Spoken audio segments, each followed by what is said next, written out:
All right, let's get it. It's been a while. What's going on, everybody?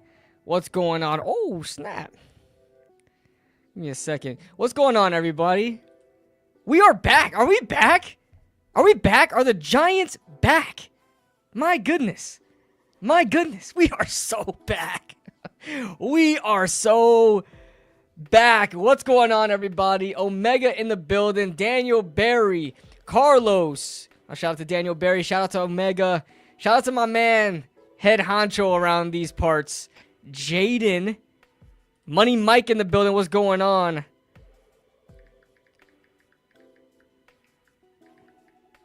Got a text from a very important person. I'm gonna keep my, if you guys hear, there goes my dog. All right. Hey, my man. That's the person I just said shot me a text. My man Kush in the building using his main account, well, his like personal. He said, shout out to my dog Kid Blue. We are so back that it was never over, by the way. Love it. Kush. Yeah, I'll send you the link in a bit. I wanna do some like reactions as well. Maybe we could do reactions with you too. I'll send it to you in a little bit. What's going on, Money Mike? Thank you so much for the $10 super chat, Kush. My main man. Let's see. Let's read some of you guys' comments. I got the fan blowing everywhere. All my papers around and stuff. I'm torn between taking Sanders because we still need a quarterback for the future, or pairing Hunter with Neighbors. That could be the best wide receiver duo in the league. Neighbors and Hunter could be legendary. I agree. We'll get into a little bit of that later. Because I want to do like we'll probably do some mock draft stuff. We're gonna talk about the implications of Russell Wilson and Jameis Winston, and what the Giants are gonna do at quarterback and what they won't do at quarterback, so on and so forth. And if they don't go quarterback, who should they take? Well, that's obviously the big topic of conversation. Either Travis Hunter or Abdul Carter are going to be Giants at 3, or we're trading back to get even more draft capital. I finally won. I'm still holding out hope for Cam Ward. I'm still holding out hope for Cam Ward. But we are live on both YouTube and Twitter. For those of you guys that are on Twitter or X, if you guys want to join the conversation, you guys can pop in on YouTube. If you go to my profile on X, I have the link there to shoot right over to YouTube, or you can watch from X. Don't matter. So is what it is. Let's see here. So, all right, guys. So you guys already know that the Giants signed Russell Wilson to a 1-year, everybody's saying $21 million, but you got to read the fine print. It says up to $21 million. The Giants don't necessarily have to pay that amount yet. You know, this is not like a fully guaranteed contract or anything. This is with added incentives. It's $10.5 million guaranteed. So you could look at it in different ways. You know, you're either, if it doesn't work out with Russell Wilson, then you're only paying $10.5 million. If it does, which if he hits his incentives, which is probably win totals, probably yards, touchdowns, keeping interceptions down, turnovers, things like that, that's obviously going to boost his incentives, and it's obviously going to lead to more Giants wins. And then you have Jameis Winston, right?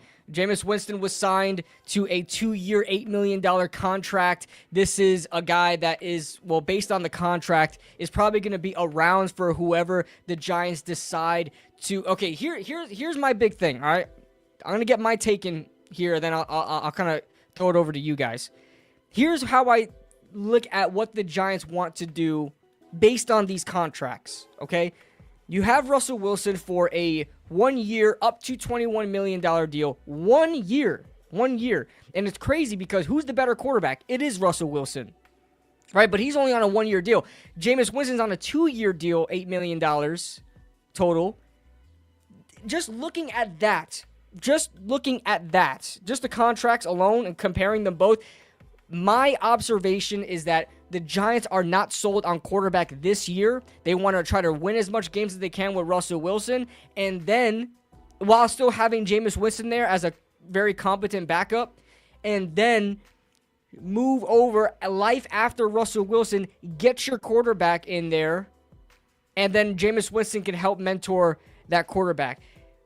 You can still make the argument for Shedeur at 3, but there is, and I don't think it's out of the realm of possibility, and some of you still may think that the Giants are going to go Shedeur at 3, but getting these type of quarterbacks in here tells me, now, are they the best? Like, this isn't Russell Wilson of 2015. This isn't like Jameis Winston, I mean, Jameis is Jameis. I don't know what to tell you. Jameis has always been Jameis, but like, these aren't like guys, franchise guys at this point, right? Let's just make that abundantly clear.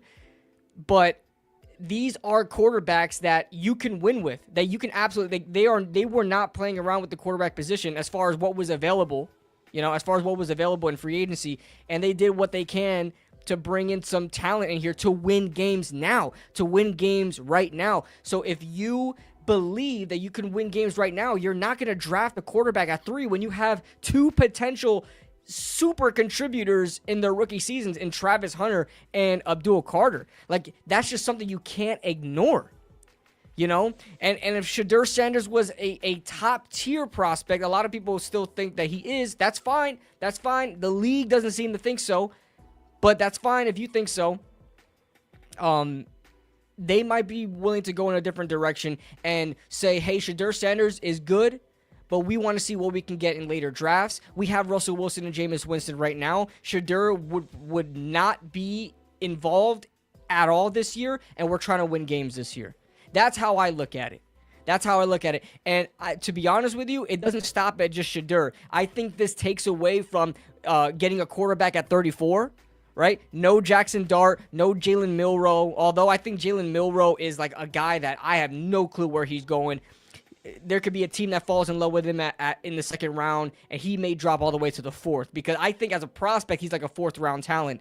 But as a potential, as a guy that you can mold as a project quarterback, you could draft him in the 2nd round, and he could, wind up being something, But if you look at, like, quarterbacks of the past, like Jalen Hurts, for example, going in the 2nd round, I feel like Jalen Hurts was a far better prospect than Jalen Milroe was coming out, and Jalen Hurts went in the 2nd.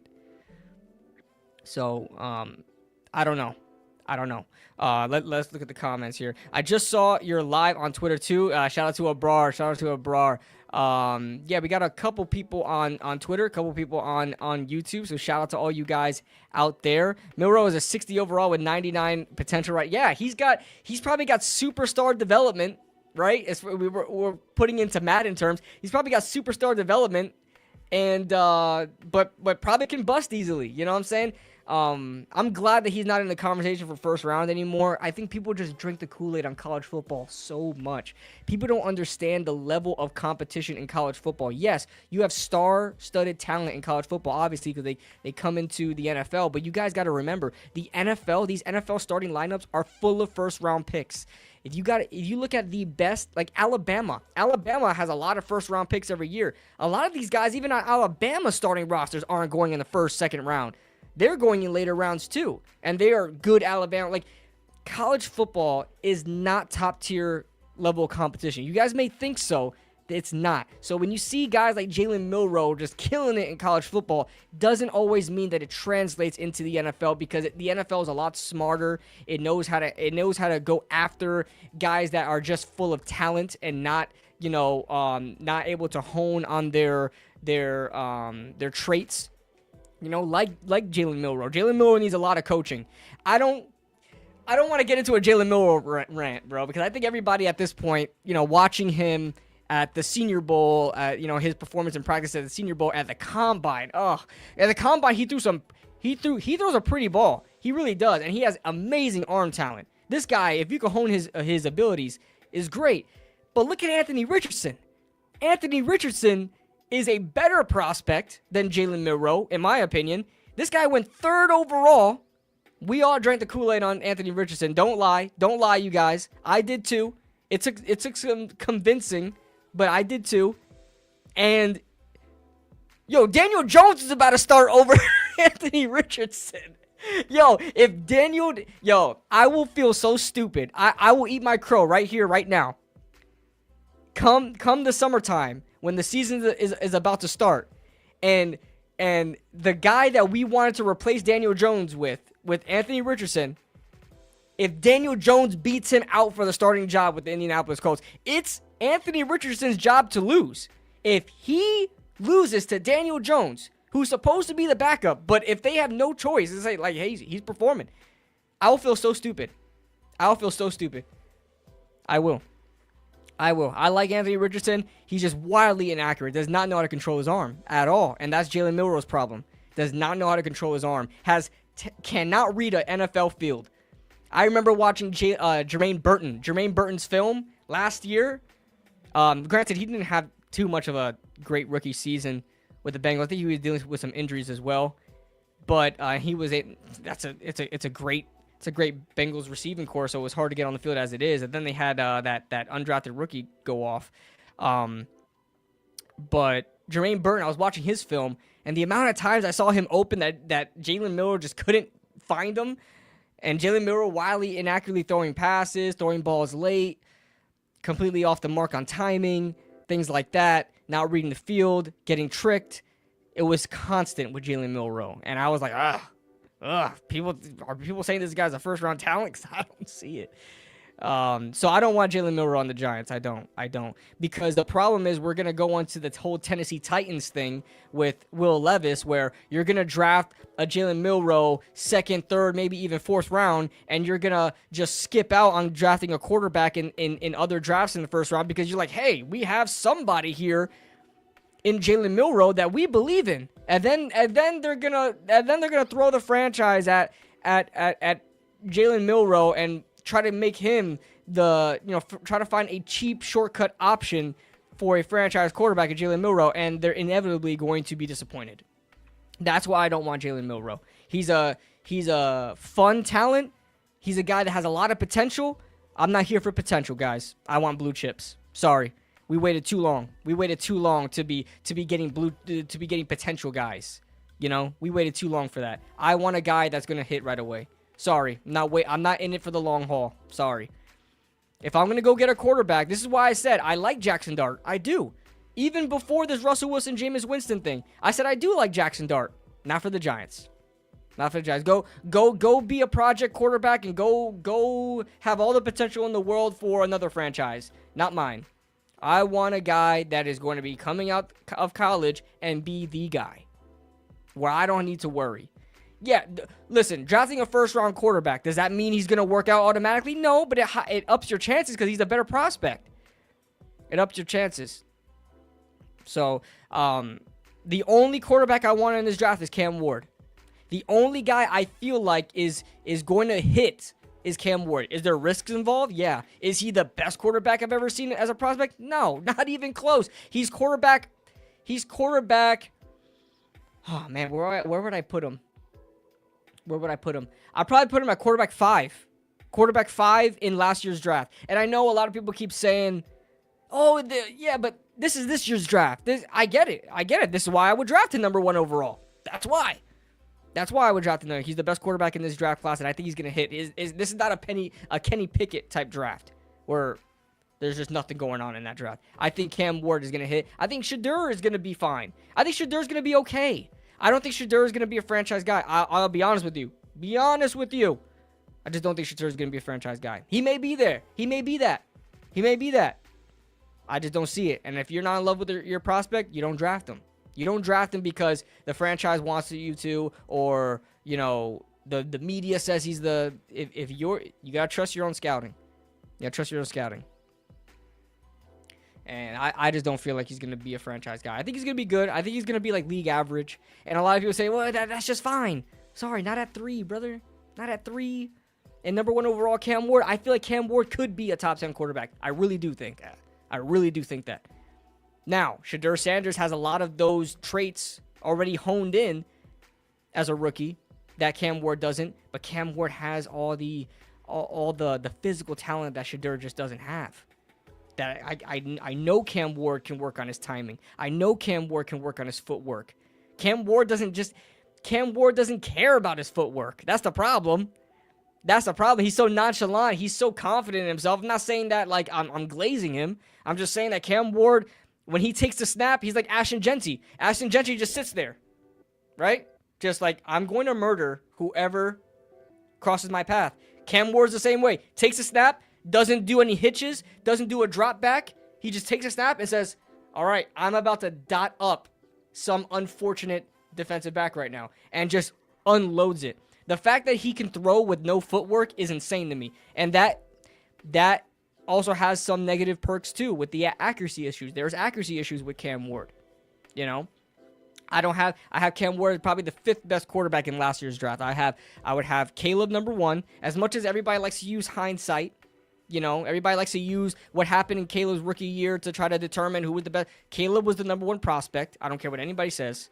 You know, but Caleb was a risk too. And then I had Drake May. I just felt like Drake May was a safer option than Jaden Daniels, but I love Jaden Daniels was my favorite one. If I wanted any of the 3, it was Jaden Daniels. And, oh, I can't believe he went to the Commanders still. He was my guy. I love Jaden Daniels. But, yeah, Jaden Daniels was my 3. Michael Penix was my 4. I was a huge Michael Penix guy. It was just the injuries that concerned me. And then Cam Ward. And then Shedeur. It's crazy, man, because I think I like JJ McCarthy over Shedeur, and I did not like JJ McCarthy, man. JJ McCarthy was a 2nd round guy for me. Automatically, he's a 2nd round guy, and automatically, if Shedeur is under JJ McCarthy, then he's a 2nd round guy because I had JJ McCarthy as a 2nd round guy. I don't care where they were selected. I don't care. People think that grading and projection are the same thing. It's not the same thing. It's not the same thing. Your grade for your quarterback, your grade for your player is not the same thing as the projection, because the projection relies on the other prospects, on what's available, on what your team needs. There's a whole different other factors involved. Grading just says like, hey, in a neutral type draft setting, is he a 1st round guy? And like when you watch his film, is this 1st round film to you? Then that's when you determine, right? You grade these guys sort of away from what the draft class looks like. You grade them on a neutral scale, where when you watch Shedeur's film, is he 1, a top 5 guy? If not, is he a top 10 guy in a neutral draft? Like when you watch his film, would you take him in a top 10 in a draft? Then you go to like top 20. Then you go 1st round in general. And then you say 2nd round. I said 2nd round for Shedeur. I was actually kind of going back and forth between 2nd and 3rd. I didn't finish my top 50, guys. I've been slacking on my top 50. But let me I can share my screen. I got a bunch of tabs open. I was doing a lot of research. And I was watching a lot of film too. Let me do this, and then we'll get our boy on, bro. Let me share my screen. Give me a second. I'm gonna read the chats in a second, guys. I'm sorry. All right, you're doing tricks on it now. Jaden, I thought you were a Cam Ward guy. What's your problem? You were the... Hold on. Hold the phone, because Jaden's about to lose his mod right now. This man is accusing me of doing tricks on it when he was the one for 2 years telling me to watch Cam Ward. What are you talking about? Stop the nonsense, man. Let me share my screen. Let me make sure I share the right draft board, because I have Broshmo's, which I paid for, so I don't want to leak that. Then I have mine. Alright, guys. This is my top 44 right now. The numbers are a little bit out of order because I move guys up and down, and then I change the order afterwards. Can you guys see it? You guys could see it now. Okay. This is my top 50. Oh, shoot. Okay, good. I thought I leaked the other draft board. I gotta move Trey Amos up a little. I don't know. I just finished my Trey Amos film. I didn't even put where I'm actually not done with Trey Amos yet. I think I watched 2 games. I want to watch like 2 more of Trey Amos, but I think he's gonna be higher than Shavon Ravel. He's gonna be like a higher second round grade for me, Trey Amos. I don't. Nah, I'm not gonna put him late first. I'm too generous with a lot of these prospects. I'm too generous with them. I'm gonna dot up some poor. I said some poor defensive back, to be fair. All right. Yo, listen. I'm sorry. No glaze aside. Yo, no glaze, bro. Cam Ward. Yo, Cam Ward against zone defense is gonna just murder people, bro. Because when you have guys that are on like on these timing routes where it's like a curl or a comeback or something like that, or even like one of these stick routes where you just kind of, or even like those mesh concepts where you got your two drags going across, and then you have that sit down in the middle. Like that middle linebacker is not gonna know what hit him because the ball's gonna get there so damn fast. Like a guy like Wan'Dale Robinson. Like, I've seen Cam Ward throw little hitches where the linebacker's crashing down and you got the corner there, and the linebacker's crashing down, and the ball gets there before they even know that the guy hit a hitch. Like, watching Cam Ward as far as the short to intermediate is like, yo, this guy has insane potential. Insane. And then, of course, you got some like, wildly inaccurate throws and stuff like that. But let me show you guys my top 44, man. Top 44, because I've been slacking. I'll be honest with you. I was on a good streak, and then Marvel Rivals came out. The new season for R6 came out. You know, a lot of Giants news was coming out, and you know, my work. I work 2 other jobs besides this one. I had 3 jobs, guys. 3 jobs. Your boy worked 3 jobs. So it's like I'm always busy. I'm not able to say. I know a lot about prospects. These are the 44 prospects that I watched hours of film on. So these are 44 prospects that I've probably watched like maybe because a lot of films are like 45 minutes long, but then you skip like the box view for a lot of them. I will say on average like 3 to 3.5 hours of film on each of these guys. Maybe even more on guys that like I'm not too sure on. I'll watch more. Like that's a lot of hours in this. So this is my top 44 right now. You already know I got my guy Ashton Gentier, number 3 in the NFL. Abdul Carr is the best player in this draft. It's Travis Hunter. I'm gonna share this actually for everybody. I'm gonna get the link. So now I'm at a point where I'm just gonna give so guys. I'm gonna share this to everybody. You guys can bookmark it. So if you guys want to know, like, I'm also gonna make another page for Giants prospects. So it's gonna be guys that are in later rounds because. Right now, I've just been going down the list of top prospects, but you guys may want to see like guys that I like for the Giants in other rounds, like later rounds, 5th, 6th round.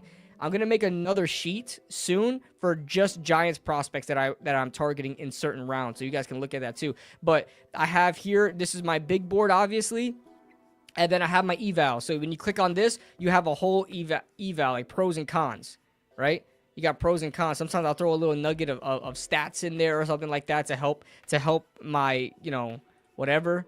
So this is this is my like kind of scouting report on a guy, you know.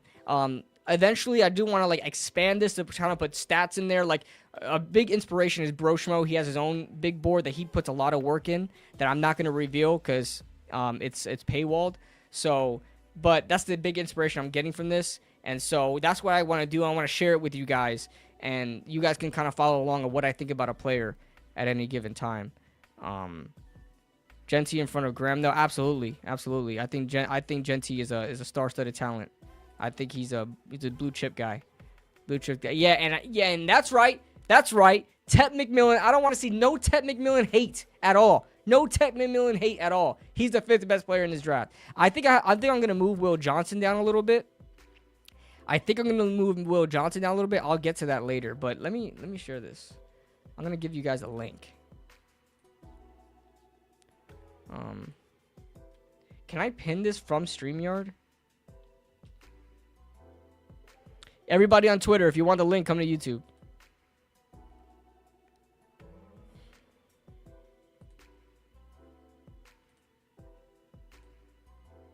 I favorited it. I don't know if that means anything.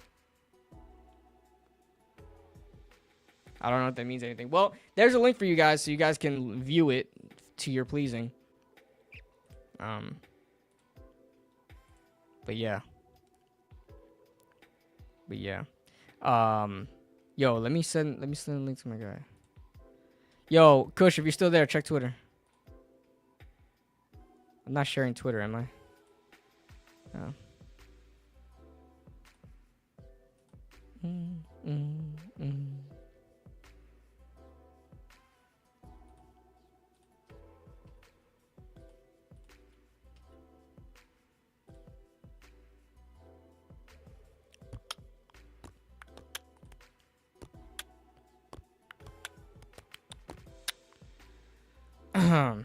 Need him in the third or fourth. RJ Harvey. Yeah, I know of RJ Harvey. I didn't do my I didn't do in-depth eval of him. All those guys, those 44 guys, are all guys that I did an in-depth. Like, there's plenty of prospects I know about. Just I haven't watched hours of film on yet. But I know about RJ Harvey, the UCF running back. I like him too. I want a bruiser. Like, I like these running back. I think it's a star-studded running back class, right? But I want a bruiser, you know?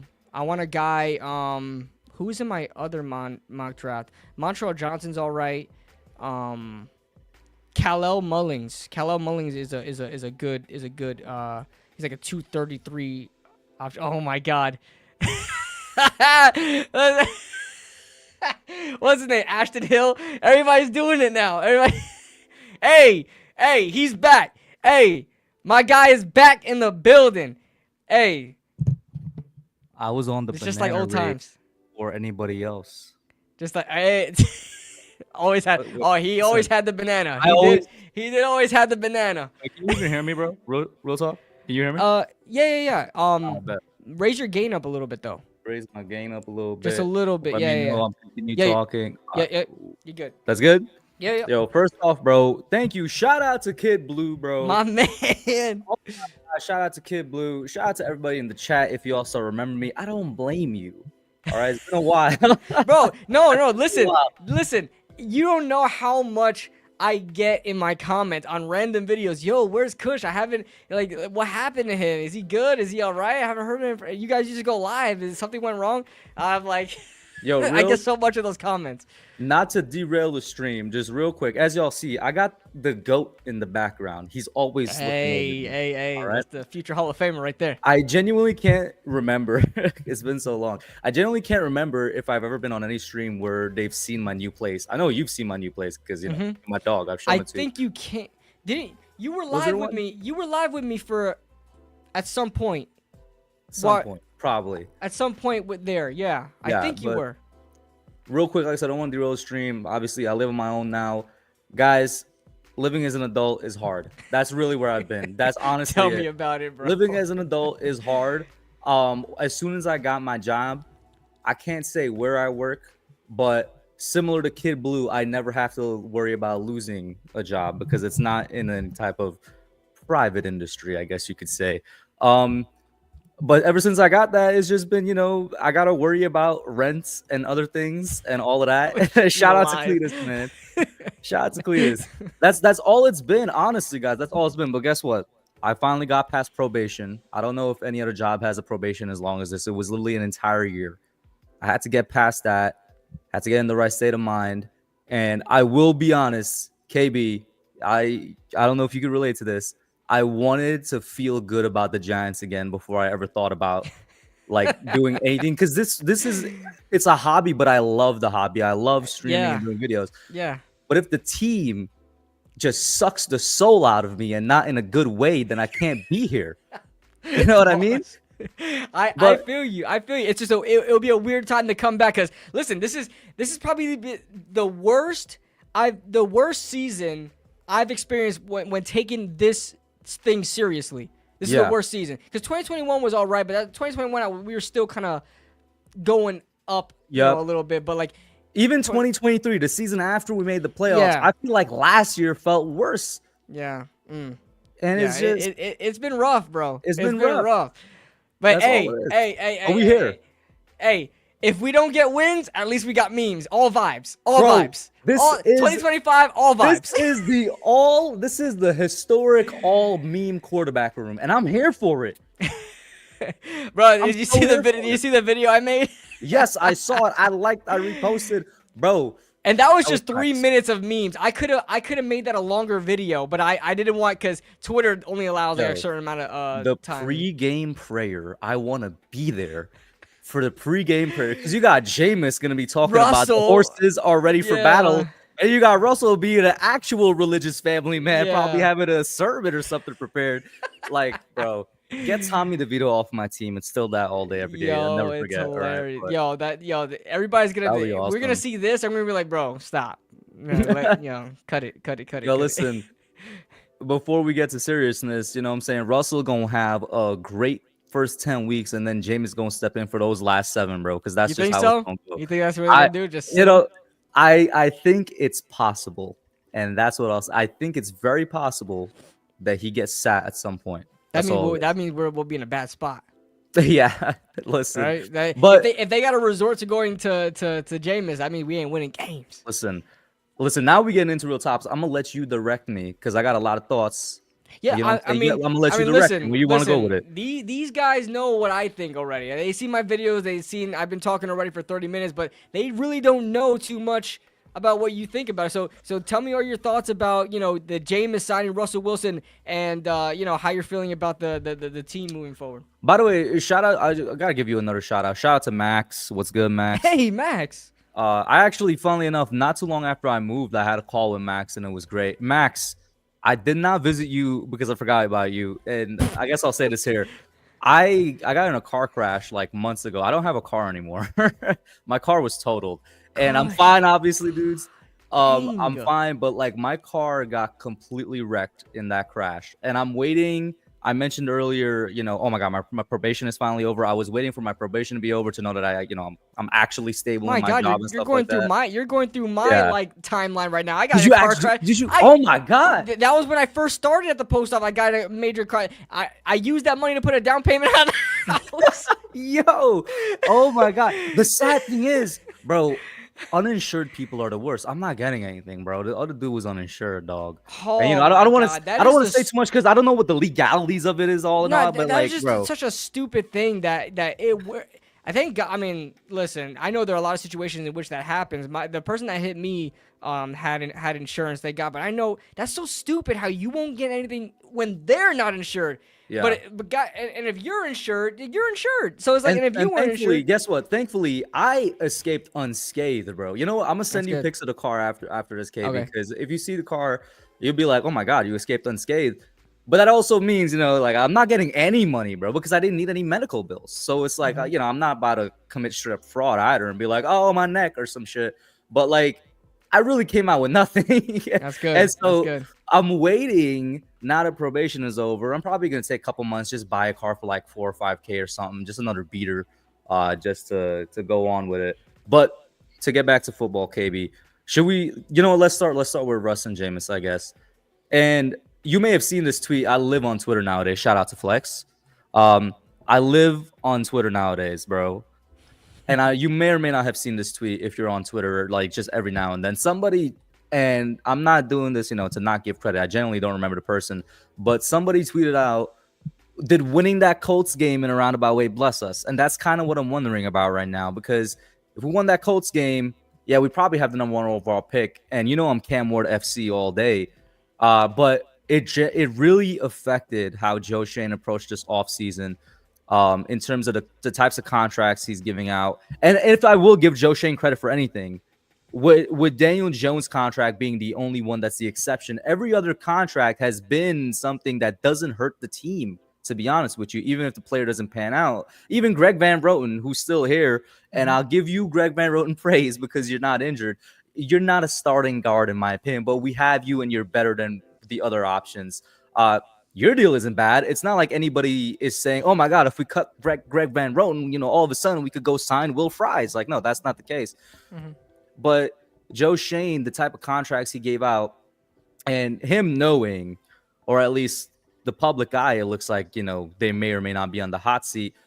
And the type of players he went for, especially on the defensive side of the ball, I think they're all 26 or younger, in terms of the people we brought in. Now, on the team, I think we're like generally 27 or 28 or younger on the defensive side of the ball. Still, It's a young team. it's a very young team. And on that defense, it's either dudes entering their prime or already in their prime. And it's guys that have shown something. You got a couple guys that we know for sure are proven. Brian Burns, he's a proven commodity. Dexter Lawrence, he's a proven commodity. You got guys then like that we just brought in, Paulson Adebo, who I loved coming out of college. He's shown us something. You got to recover and see what it is. That brings me to the quarterback. And why did I go on this whole tangent with how the Colts game could have blessed us? I don't know if we would have went with this type of spending if we knew for sure we're going Cam Ward first overall pick, if we won that Colts game. And I don't think we would have had, or Joe Schoen would have gone for 2 veteran presences in the quarterback room and would have did whatever negotiating he needed to do, because we know there had to be a lot with Russ. Russ has been in talks for maybe 2 weeks now, I want to say. I don't think he's spending that much time trying to get a good deal hammered out if he knows, you know what, I'm taking Cam Ward first overall. And now we're in a situation where I actually feel really good about the team. And I feel just a lot better than entering the offseason where I'll be honest with you, I was kind of doom and gloom. I'm like, oh my God, we played ourselves out of a quarterback for the 2nd year in a row. And I generally don't know. I don't think we have enough money to sign guys that can make an impact. Mm-hmm. And, I was just wondering, I'm like, I guess we'll go QB first round. We'll probably go corner second round. And now as free agency, at least the first round of it is coming to a close. It's like, actually, on paper, he fixed the secondary. All we really need on paper, once again, is another D lineman next to Dex and then some depth. And if we could get, it's happened before. If we can get a good old lineman in the mid rounds, this team doesn't have many holes on it. Is that crazy? I look at the roster and I would agree with you. You know what's crazy? Every year I look at the roster and I say you can win with this roster, because there have been teams that have won with less, like not won Super Bowls, but like at least been competent, have a playoff run, or sort of like that. But it's always been the Giants, like they need everything to go in their favor, with their roster to have them succeed. Now, I know what you're saying when it comes to the standpoint of maybe winning that Colts game was a little bit of a blessing, because I felt the same way when it came to Russell Wilson last year. You know how he was supposed to come to the Giants last year to be the starter, and I felt like if Russell Wilson was the starter last year, we would have been in that purgatory of 7-9, maybe 8. 7-9 was like 7-10 now, 8-9, where we're not in the playoff race, but we're far away from a top prospect in the draft, and now we're in a position with the number 3 overall pick that we can get a star-studded talent like Travis Hunter or Abdul Carter, or at the time before the Colts game, Cam Ward. I thought it was a blessing that we didn't get Russell Wilson and we were able to lose all those games. That we were able to finally get the high pick to get a quarterback. But now, as I look at it, I was already looking forward. I was already kind of out of 2025. I was already looking forward to 2026 in the future. Mm-hmm. So I guess I could be convinced that maybe winning the Colts game was a blessing, but I still think I would have probably preferred losing that Colts game because, one, I think we still could have gotten Russell Wilson because apparently nobody wanted him. He lowered his value. That's a little crazy, isn't it? Here's the thing. I was just in a Twitter conversation not too long ago where everybody's saying, well, Daniel Jones had more interest than it was like some goober on what was it, like? It wasn't Underdog. It was I think it was somebody Underdog was sponsoring that show. Ross Tucker, whoever he is, was saying that Daniel Jones had more interest than Russell Wilson. So how can the Giants believe that they can win games with Russell Wilson than Daniel Jones or something like that in that effect? And I said, yeah, okay, we have to think of it like this. Daniel Jones had more interest in free agency as a backup quarterback because he's a high-value backup quarterback. Russell Wilson had low interest in the NFL, but as a starter. There's a big difference there. Nobody was interested in Daniel Jones being their starter. Nobody. Now, there is a possibility that he can win that Colts job. I think he could, to be honest with you. And that would be crazy to see. I was going to say, it would be funny because as somebody, and I won't go rewrite history, somebody that loved AR coming out, I said it before you joined. I said, I will eat my crow. That's the guy who I wanted. Exactly. I will say, you know what? I was wrong, but it would be so hilarious to me that the Colts management literally said, bro, if you can't beat Daniel Jones, you're out of here. Like, that's literally what it is. That's really what they If you can't said. beat Daniel Jones, you're out of here. And what was it, like a 1 year, $10 million deal or something like that? Bro, it's 1 year, $14 million. We're paying Jameis and Russ combined what they're paying Daniel Jones alone. At least just the guaranteed money. Wow. That's crazy to think about. And I don't know if he's gonna be, if he's looked at right now as a starter. I think right now they're looking at him like, hey, this is right now, Anthony Richardson, this is your job to lose. You are the starter right now, but we paid him money. We just laughed about it, but it's still so funny to me. It's literally like, listen here, guy. You've shown so many good flashes with so many boneheaded moves. We're bringing in the only dude that's been universally just shat on for his entire career. And if you lose the job to him, it's over. Yeah. You know, Russell Wilson, sure, because everybody's clowning on Russell Wilson. I don't think he's what. Okay. I don't think he's what he was. I don't think he is what he was. But if you watch him play, forget about what everybody else says on Twitter, YouTube, all these media people that don't even watch games anyway. You know, Russell Wilson still has something left in the tank. He dotted us up when he played us. Like, also, he can still throw the ball. Two things. One, Commanders fans, listen. Me and KB have talked about this. You guys are like the little brother. I don't really care. Y'all got one good season, and all of a sudden, oh my God, you're going. Oh my God! I used to think Commanders fans were the most humble fans. They turned into absolute assholes. You give them a smidge of success. Exactly. They turned into Philly fans. Yo, listen, I'll say this. The one thing I was going to say, they're laughing at it as if Russell Wilson didn't break your hearts in the regular season. Russell Wilson dotted y'all up. And late in the fourth quarter, threw an absolute moonshot. Was it to Austin? To somebody in the end zone. Either way, Calvin Austin was, yeah. He was Calvin Austin. He was like their Tyler Lockett.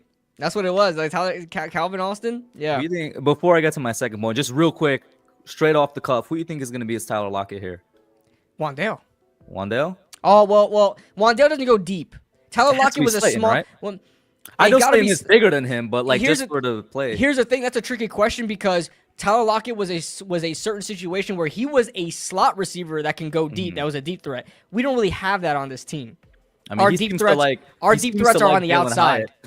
Yeah, our deep threats are on the outside. So if it's Jalen Hyatt's going to be quote unquote the Tyler Lockett. Yeah. But he's going to be the deep threat. You know, he's going to be on the outside deep threat, not really like a slot deep threat. You know what I'm saying? Yep.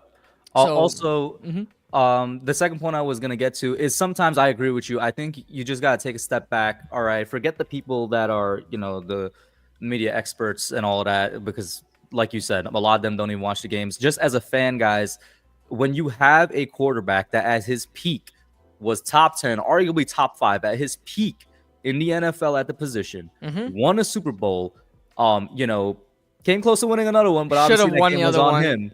But like at his peak was a top 5 guy, as a Super Bowl champion. You could make an argument he should have been Super Bowl MVP, all of that. The guy that was beating Hall of Fame great quarterbacks in the playoffs. Like, let's not forget, we're talking about waiting on Russell Wilson or Aaron Rodgers. Russell Wilson killed Aaron Rodgers in the NFC Championship. He was like going to be the face of the NFL. He was going, exactly.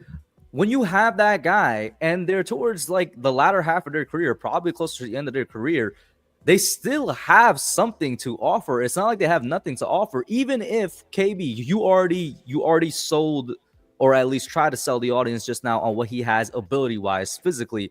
What he has mentally is rare, and what he has mentally is priceless.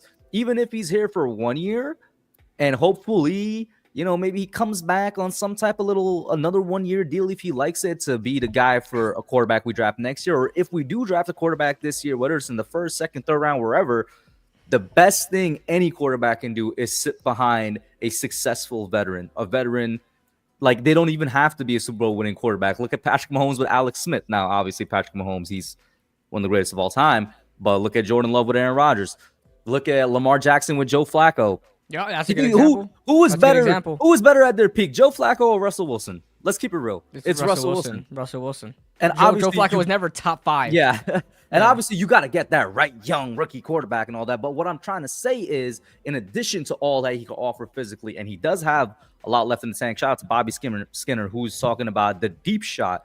is the best thing Russell Wilson has left. Oh yeah, he's Um, always had a yeah, great deep ball, man. exactly. Now you add in, just the potential. Let's say we take a guy in the second or third round to be just for whatever, because Joe Shea needs to take a quarterback. He can learn a lot from Russell Wilson. I'm really happy with the signing. Bro, going back to this contract, KB, guaranteed money, because there's a lot of incentives that could build them up. But guaranteed, we're paying $14.5 million dollars for 2 quarterbacks, both veterans, obviously one better than the other. But Jameis is still a guy that has seen success in the NFL. And there's something to be said about, all right, as a number 1 overall pick, does he have anything to offer? I think he does, in terms of how he handled being picked number 1 overall, the pressure that comes with that. That being said, we're paying $14.5 million to them versus the Colts paying $14 million for one Daniel Jones. I don't understand why some people are unhappy. I think people are unhappy because it's just what they're used to. It's just what they're used to. And on top of it, I think people are still like so hungover on Aaron Rodgers, and like, this is not Aaron Rodgers of 2014. Like, what? I never got it. Why was both the media and a good amount of fans just like in love with the idea of Aaron? We just saw what he did to the crosstown rivals.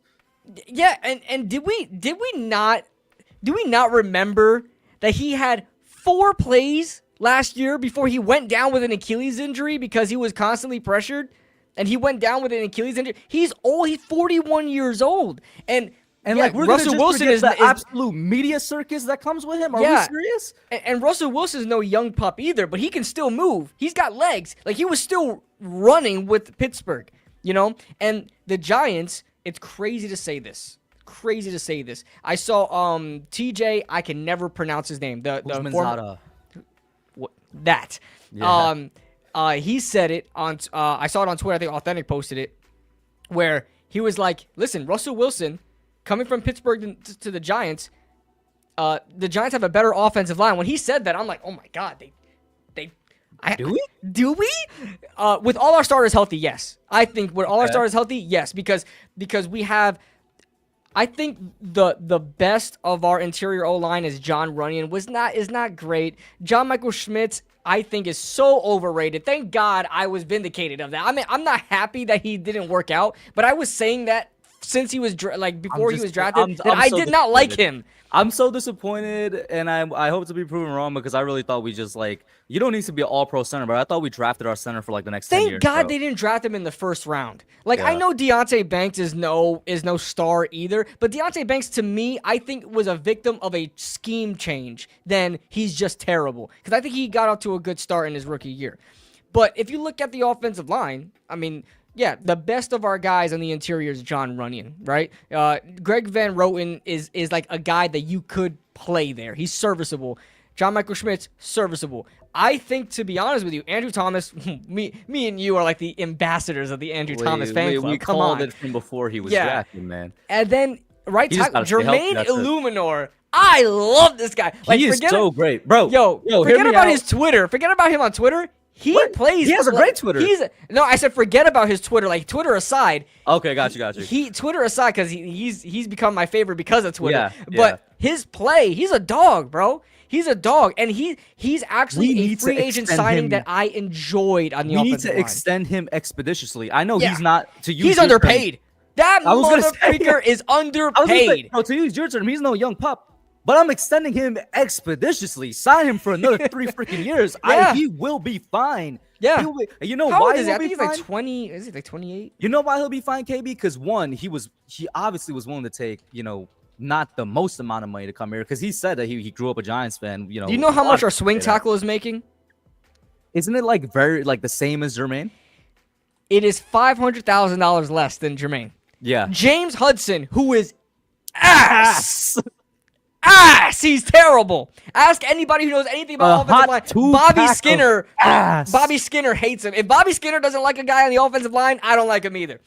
And I need Joe Shane, and I don't have faith in you yet, Joe Shane. But if you could extend this man, please. Yeah, do. There's no he's making $7 million a year, man. He's gonna be a free agent at the end of this year. He's 30 years old, which I think is fine. It's fine. You can extend this man. Give him a 3-year extension. Bro. Yeah, I would give him a 3-year extension immediately. You know why he'll be fine, KB? We've seen good tackles, play into their mid-30s, but he'll be fine even if, let's say, we didn't really get to talk too much about the draft here, but let's say we take somebody that could potentially drop into the second round because we have what, the second pick in the second round. Let's say we take somebody like Josh Connolly out of Oregon, who's a tackle. Jermaine was a guard to begin with. That's how good of an O-lineman he is. He could go into guard. All of a sudden, we have one of the best interior O-linemen in the entire NFL. You know what guy, and we'll probably do a mock draft later too. I also wanted to react to a video too if you want to join me for that too. I'm good. I'm with it. Whatchamacallit, I'm really looking at Donovan Jackson out of Ohio State. I don't know if you know him.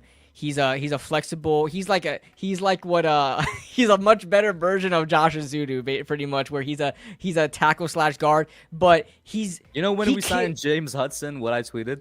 What'd you tweet? Welcome to the team, Josh Newzudu.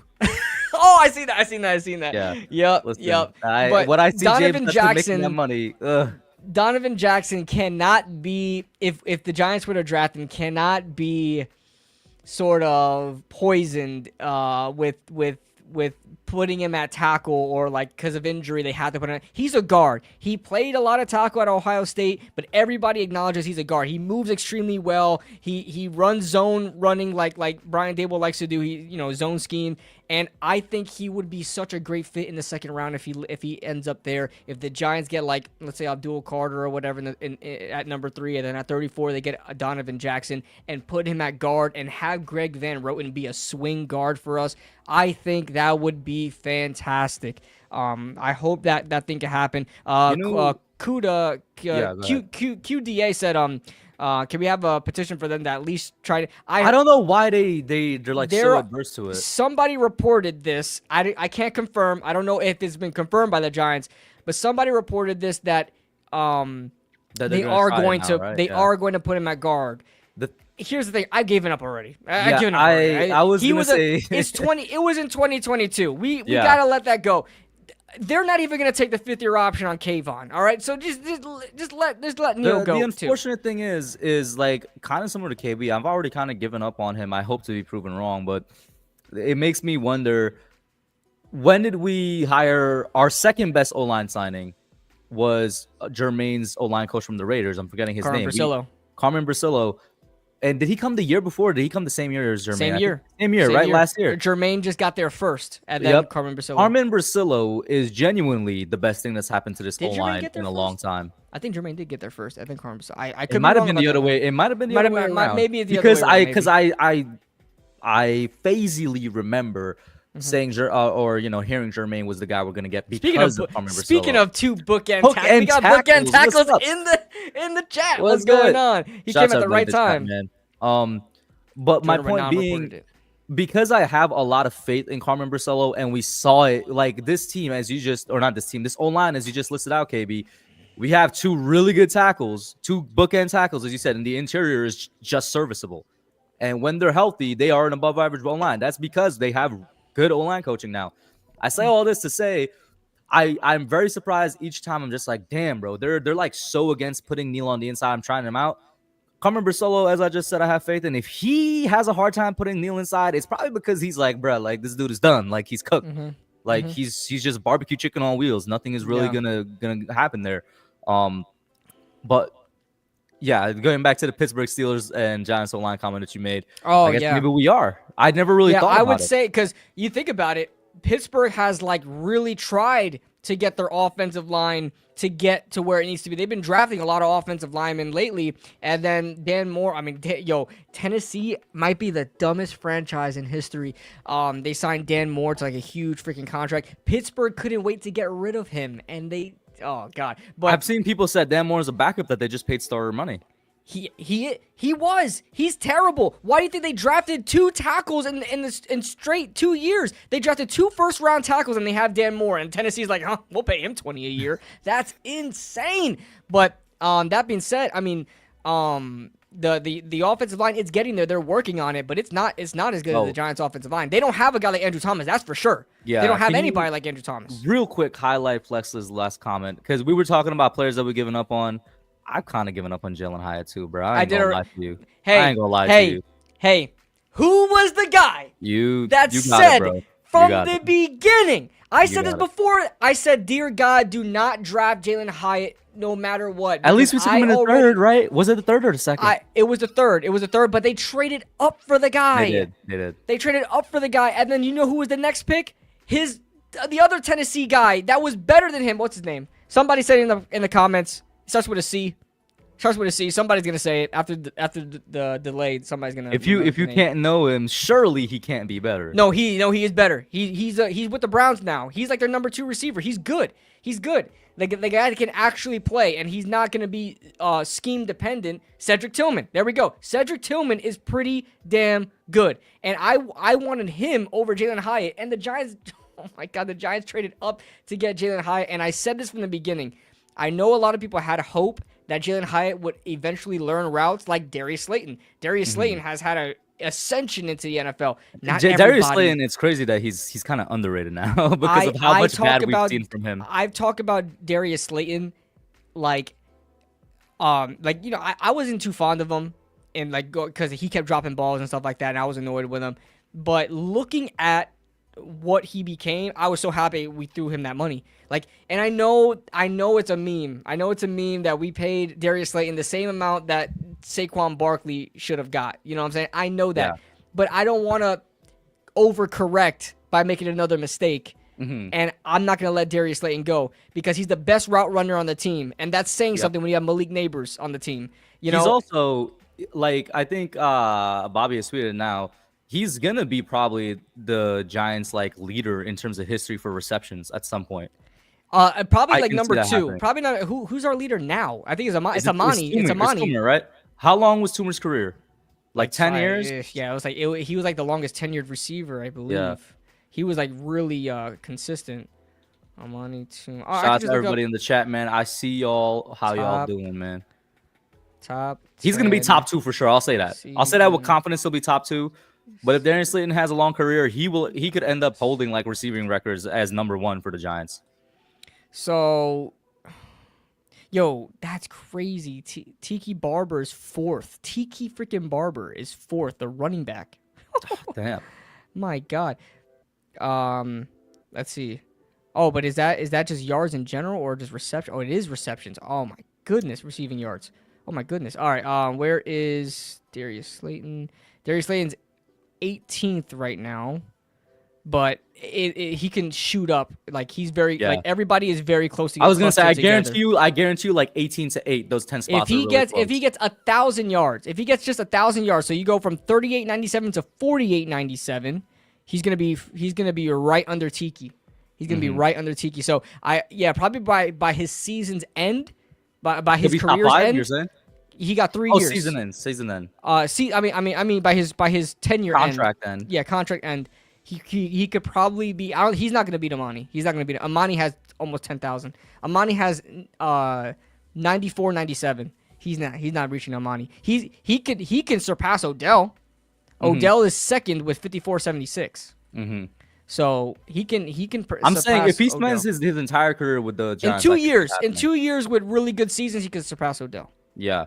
With that being said, you know, crazy underrated success story that we never, because like I said, we see all the bad because we're Giants fans. So we see the good and the bad. We remember the bad more because, you know, some of the bad was really bad.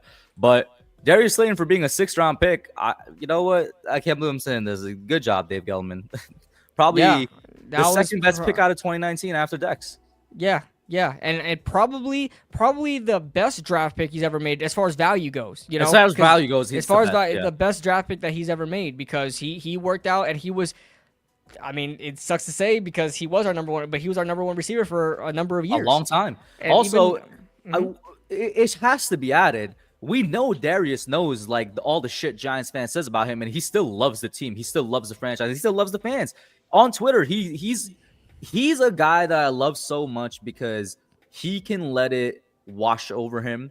You know, he has thick skin. That's not to say he doesn't feel because he is a human being, but the fact that he still has the love and devotion to the franchise, I really love and respect that. Like Flex just mentioned Evan Ingram. I hate how we treated Evan Ingram, and I'm a part of it as well because I destroyed it. I was just so frustrated with easy catches that he would just drop KB, and the interceptions he caused. We both called this though, KB. He needed a change of scenery, and as soon as he went down to Jacksonville, he's fine. Yeah, and now he's with the Broncos. Now he's gonna be, and he's paid like a good, top bro. tight end. Another dude I was completely wrong about, Bo Nix. I can't believe. Well, it was just a rookie year. But I liked Bo. I didn't want the Giants to draft him because I thought.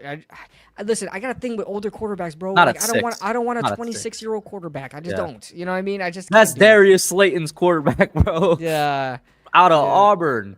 Yeah. I know, that's crazy. He's crazy. That's nuts. That's nuts. But yeah, Darius Slayton, man, his ascension, like, he didn't run routes coming out of college. He had a terrible, I don't know what his catch rate percentage, because like college football, like they didn't track that back then.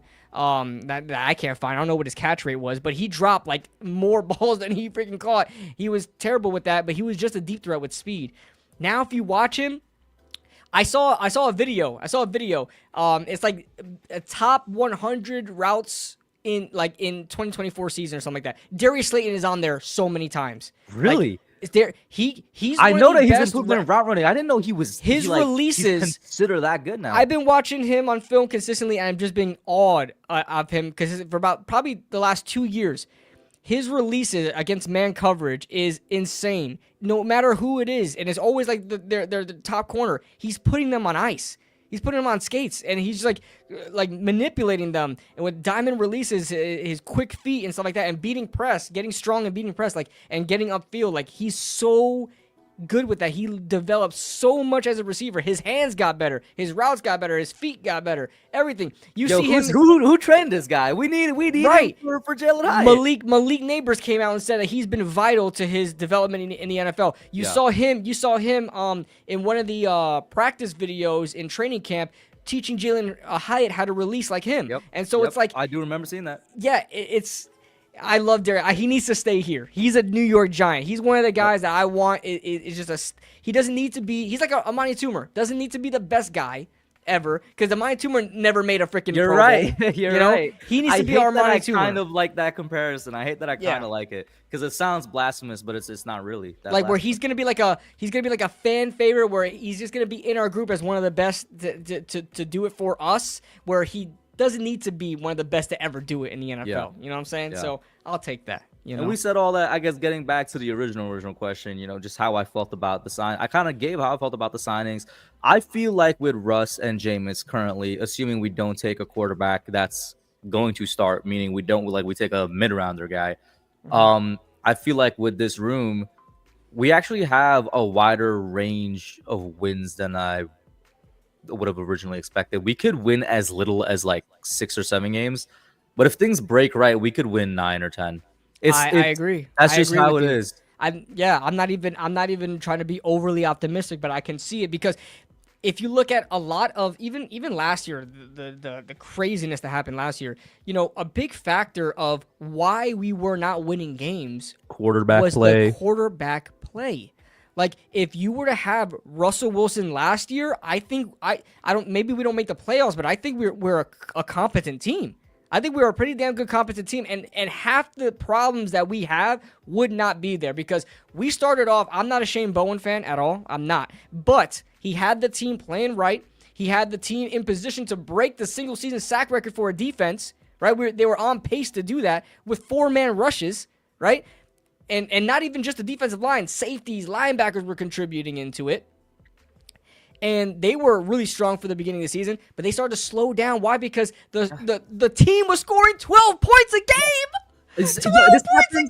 I feel like this happens every year, KB. But let's focus on last year. I agree with you.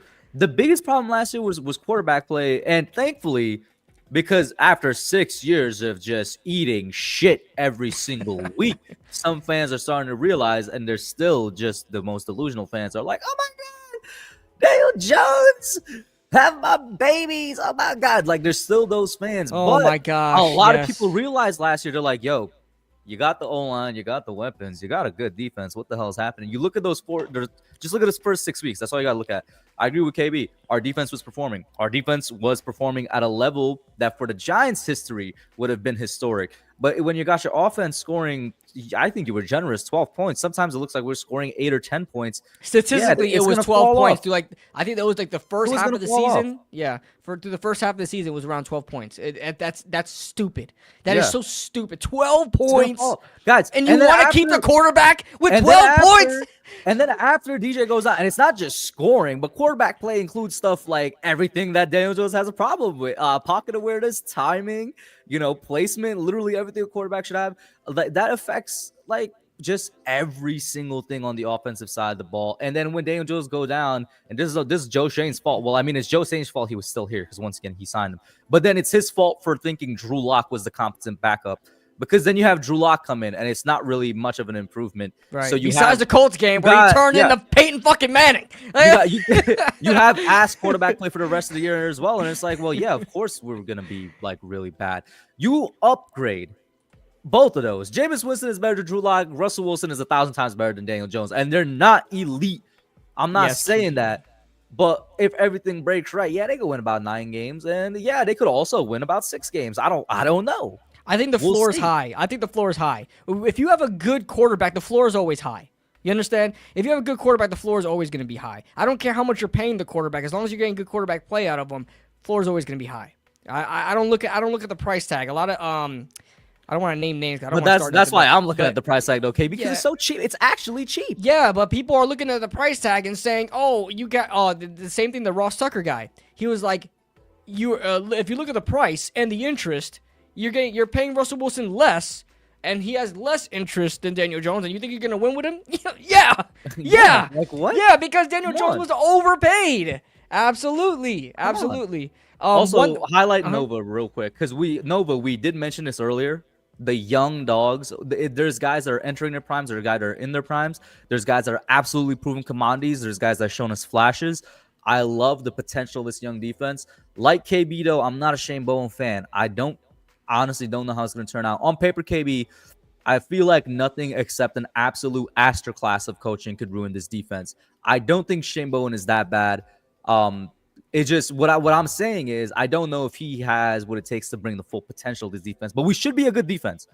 There's just too much talent on here, in my opinion, to not be a good defense. My worry, I hate to be the pessimist. My worry, and I think it's gonna be a good defense as well. Don't get me wrong. I think we're gonna pick up where we left off from the first half of the season, where they were on track to, be one of the better defenses in the league. My worry is the scheme. Because Paulson Adebo is a man corner, press man corner. Deontay Banks coming out of college was a press man corner. This would make a lot of sense if you ran a press man defense. The Giants run in addition to press man soft cover, like cover 2, cover 3, like soft zone coverage where you're playing a lot of off coverage. You're lining up 10, 12 yards off the line of scrimmage. But okay, perfect example. James Bradbury. Do you remember the fall off of James Bradbury? Do you know why that happened? Because they changed the scheme and they were playing zone defense when he's not a zone dude. And he was playing like 10 yards off. I remember those days. There was something he was playing 15 yards off. Yeah, and he was blamed for quick slant routes that were taken to the house because he was lined up 12 yards off. You think he's supposed to just be the flat? He's Barry Allen and he's just gonna cut down on the route like. The Giants for years kept playing these bend but don't break defenses, and Shane Bowen's no different. Now, a lot of that has been overshadowed and kind of band-aided with guys like Brian Burns, Dexter Lawrence, and even Kayvon, guys that were disrupting the on the defensive line to force their quarterback to make tougher throws. But man, that secondary was kind of just left out there to hang out and dry, man. And you know what? I'll say this because it's been a little bit too much positive of the stream. Let's add some pessimism, some negativity to it. Gotta be. We came off of the worst season in our franchise history, and we didn't change a damn thing. That pissed me off, and it still pisses me off to this day. At the very least, you should fire Shane Bowen, the guy that for the defense. I want him gone. I want him the guy that didn't know. Yeah, the guy that didn't know how to utilize his talent. That's simply what it was. You fire him. You have talent, and granted, we just gave him an excuse, KB. We were like, well, yeah, of course the defense was going to fall off. The offense scoring 12 points. That doesn't excuse all of it. Yeah. You fire him, especially when you had such a talented class of defensive minds available for hiring. This was one of the best classes of coaches, in my opinion, where if you needed a new defensive coordinator, you could have gone and got it. And we stuck with Shane Bowen. Now, bro, I say that to get back to this. It takes an absolute masterclass, in my opinion, to ruin the talent on paper we got here. But if he does it, I don't know how you keep him. Like, Jesus, I wish he doesn't mess it up. That's what I'm trying to say. I agree with you. You've always been a lot more knowledgeable when it comes to deep scheme stuff, so I'll agree with you there. I'll add in one thing. This may be a little bit of a casual take. I think we should switch back to a 4-3 purely because I think our rushers suit it better. I still don't like Kayvon too much as an outside linebacker. Brian Burns is good either or, but that's like I said, it might be a little bit of a casual take, but I think it could help. I'm a 3-4 guy for, like, you know, a lot of people are still with the traditional 4-3. I like 4-3. Nothing's wrong with 4-3 because I also want to say something because I like your take. I like your take. My problem is people think that when you run a 3-4 that you don't have 4 down linemen on there. You do because a lot of teams still, like, a lot of the times the Giants were running 4-3 linemen. They had Dexter Lawrence playing the nose, they had Nacho on the 3 tech, and they had Brian Burns and Kayvon on the edges. That's 4 down linemen, and they had 2 linebackers and a nickel there. So they were still kind of like in a 4-3. My only problem with 4-3 defenses is I don't like having 3 off-ball linebackers. That's the only problem I do. That's why I like 3-4s, because in 3-4s you could still have 4 down linemen, and you have 2 linebackers, and you can do so much with that. You could just do so much with that. And on top of that, even in a base 3-4 defense, you're not running base 3-4. Nobody really runs base defenses anymore. Everybody's running out the nickel because there's 3 wide receiver sets. Yeah. You know? So people think that with 3-4 defense is that you got 3 fat guys on the line, and you got your Brian Burns, your Kayvon Thibodeau. That makes a 5. People don't realize that makes a 5-man line. Defensive line. That's not really run that much. It's not, unless it's like a running down, like 3rd and inches or something like that, where you know it's going to be a running down. But yeah, I like your take. I'm just like I said, and it's based purely off of I just feel like Kayvon will play better with hand in the dirt. I think Brian Burns is good either way. He's one of those guys in the NFL. I just don't want to end up in a situation where Shane Bowen is just absolutely throwing water on a fire so much. Where remember when we used to see Oliver Vernon in drop back, Olivier Vernon. Drop back. I don't want to see that. that is the only problem with 3-4 defenses. Is a lot of these times I think we even saw it with Wink a little bit. The weak side backer. Yeah, the weak side backer usually drops back. But Brian Burns does that. Like, Brian Burns, he's been doing that since Carolina, where he's dropped back, and he's actually pretty damn good in coverage. If they need him to do that, Kayvon not so much. But Kayvon is more of a strong side anyway. He's a strong side backer, where he'll be playing the run anyway. He shouldn't need the backup, but he's done it a couple times, and it's not pretty. But I did want to ask you a question though, since we got you here. We got Russell Wilson, we got Jameis Winston. What are you looking for in the draft, more specifically, like the first round? Like, what do you think about them still going after Shedeur? Do you like Shedeur at 3? Does this change what you think about Shedeur at 3, or do you want like a guy like Travis Hunter, Abdul Carter? So, what are your thoughts on? It's such a great question because I have so many thoughts. I will say this. Does it change necessarily what I was thinking? A little bit, just purely off of beforehand. I'll admit, I'm like, oh yeah, we gotta get a quarterback in the first round, man.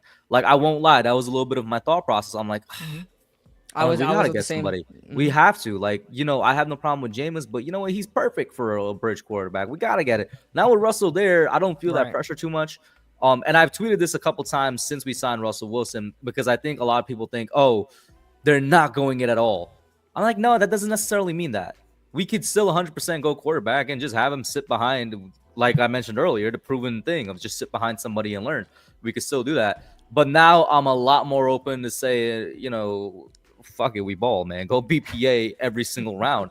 Like, I'm a lot more open to that now. And I'm a lot more open because I'm like, me personally, I think Travis Hunter is the best player in the draft. And all of a sudden, there's a real shot we end up with the best player in the entire draft, at least as of 2025. There's a real shot we end up with him on our team. And because of his versatility, wide receiver or corner, all of a sudden we're either going to have one of the most stacked wide receiver core in the league, or we're going to have one of the most stacked secondaries in the league. I'm happy with either. With Abdul Carter, who I'll admit KB. I have a very petty reason why I don't want to draft him. He's great, and I would be happy if we took him. I am just the pettiness is I literally think as soon as this dude's rookie contract is up, he's bouncing to Philly, bro. Like I think that. Oh yeah, he's a Philly guy. He doesn't hide it. Like he's like Oh, full damn. blown. It's okay to be a Philly fan, but like he doesn't hide it at all, and like Right. he just talks about how great it would be if he could be drafted there. Oh, But yeah, like I said, Jaden it's a just petty said reason. he's the Eagles meat muncher. Like I Aw, said, though, it's a damn. petty reason. It's a petty reason. But then I would also throw Mason Graham in that category. I know some people see him as like a little bit of step below Hunter and Carter, but I would throw Mason Graham in there because I think Mason Graham could start off as potentially a top 20 interior D lineman in the league, and then having him next to Dexter is it's cookies. It's absolutely great. Yeah. I'm a lot more open to going BPA than I was before. How do I feel about Shedeur Sanders at 3? Us doing these signings affects that because beforehand I'm like, I'm all down because he's probably going to be the only choice at 3. I still think the hate, or I shouldn't say hate, that word's thrown around a lot. Although there are people who do that. There are and people it's that so are hating sad on it. because the people who actually are critical, like with good It reasoning, gets mixed get in. mixed in with Yep. that. But I absolutely acknowledge that there are people out there just shitting Yeah. on Shedeur like he's the There's a worst difference. prospect they've ever seen. Yeah, He's there's a not. difference between hate and criticism. Yeah. I think there's a lot of valid criticism to Shedeur Sanders. I mean, the reason I use hate is what KB just said. There's so many people out there just Yeah. hating on him, shitting on him for no good reason. There's people out there that said, "Oh my God, he's not worth a second round pick." I'm just like, all right, now you're just being different. You're just bro. doing too much. You're just doing too Yeah. much. I actually disagree with people that even say he's not worth the first round pick. I think this, and I'm not no NFL scout. I'm a fan. I think the perfect spot that Shedeur would be is probably like in the late teens, early 20s. I think that's kind of where he ranks in terms of this class. But because quarterback is such a valuable position, we're talking It about what we're boosts talking him about. up. It That's boosts him where up. grading and projection comes into play that some people just don't understand. Exactly. So it's like, before we sign him, KB, I'm all down for it. And because I don't think Shedeur is a bad quarterback. I think that gets lost in the hate, in the criticism. I think when you got a guy like Cam Ward, who we've seen the formula for good quarterbacks coming out of college has been the more raw potential, athletic guys. We've seen that kind of been the more successful thing. And people have these ideas of floors and ceilings. When you have him being really the only other first round quarterback being worthy of taking in the first round, it's an unfair comparison. That's what it is. And I will say this, I hate it when we compare different draft classes because it's like, all right, bro, like, yeah, they would be drafted wherever last year. Well, we're in this year. So we like, how does that information help us? We're in this year, buddy. Like, it is what it is. Now after signing Russ, I'll admit, KB, just like I said earlier, I'm not as sold taking Shedeur at 3 because it's like fair. we could just go BPA and we'll be fine. Because what you know does it what I mean for like- the future? That's what I'm worried about. I'm like, what is it? When do we get our actual franchise quarterback? I don't know. Like, that's for Joe Shane if he's still here to figure out. You know what I like about this is like, if the Giants do, all right, so this is where we disagree. I think Shedeur, I have him as a second round grade because also going back, because I watched the quarterbacks last year as well, and I'm not comparing the two, but like a guy like JJ McCarthy, I said to myself, where did I see JJ McCarthy last year? I looked at my notes. I had him as a second round grade last year, and I had JJ McCarthy as like a better prospect than Shedeur. So I was like, yeah, I just have Shedeur as a second round guy. And I think if the Giants skip out, if the Giants were in a situation where they go somewhere else at 3 and Shedeur was there in the second, I would take him. I would take him because I don't value him over Abdul Carter or Travis Hunter. But the thing is now where the Giants have Russell Wilson and Jameis Winston there at quarterback, at 3, if the Giants go Shedeur Sanders at 3 with Russell and Jameis, that means that was their guy. I like that.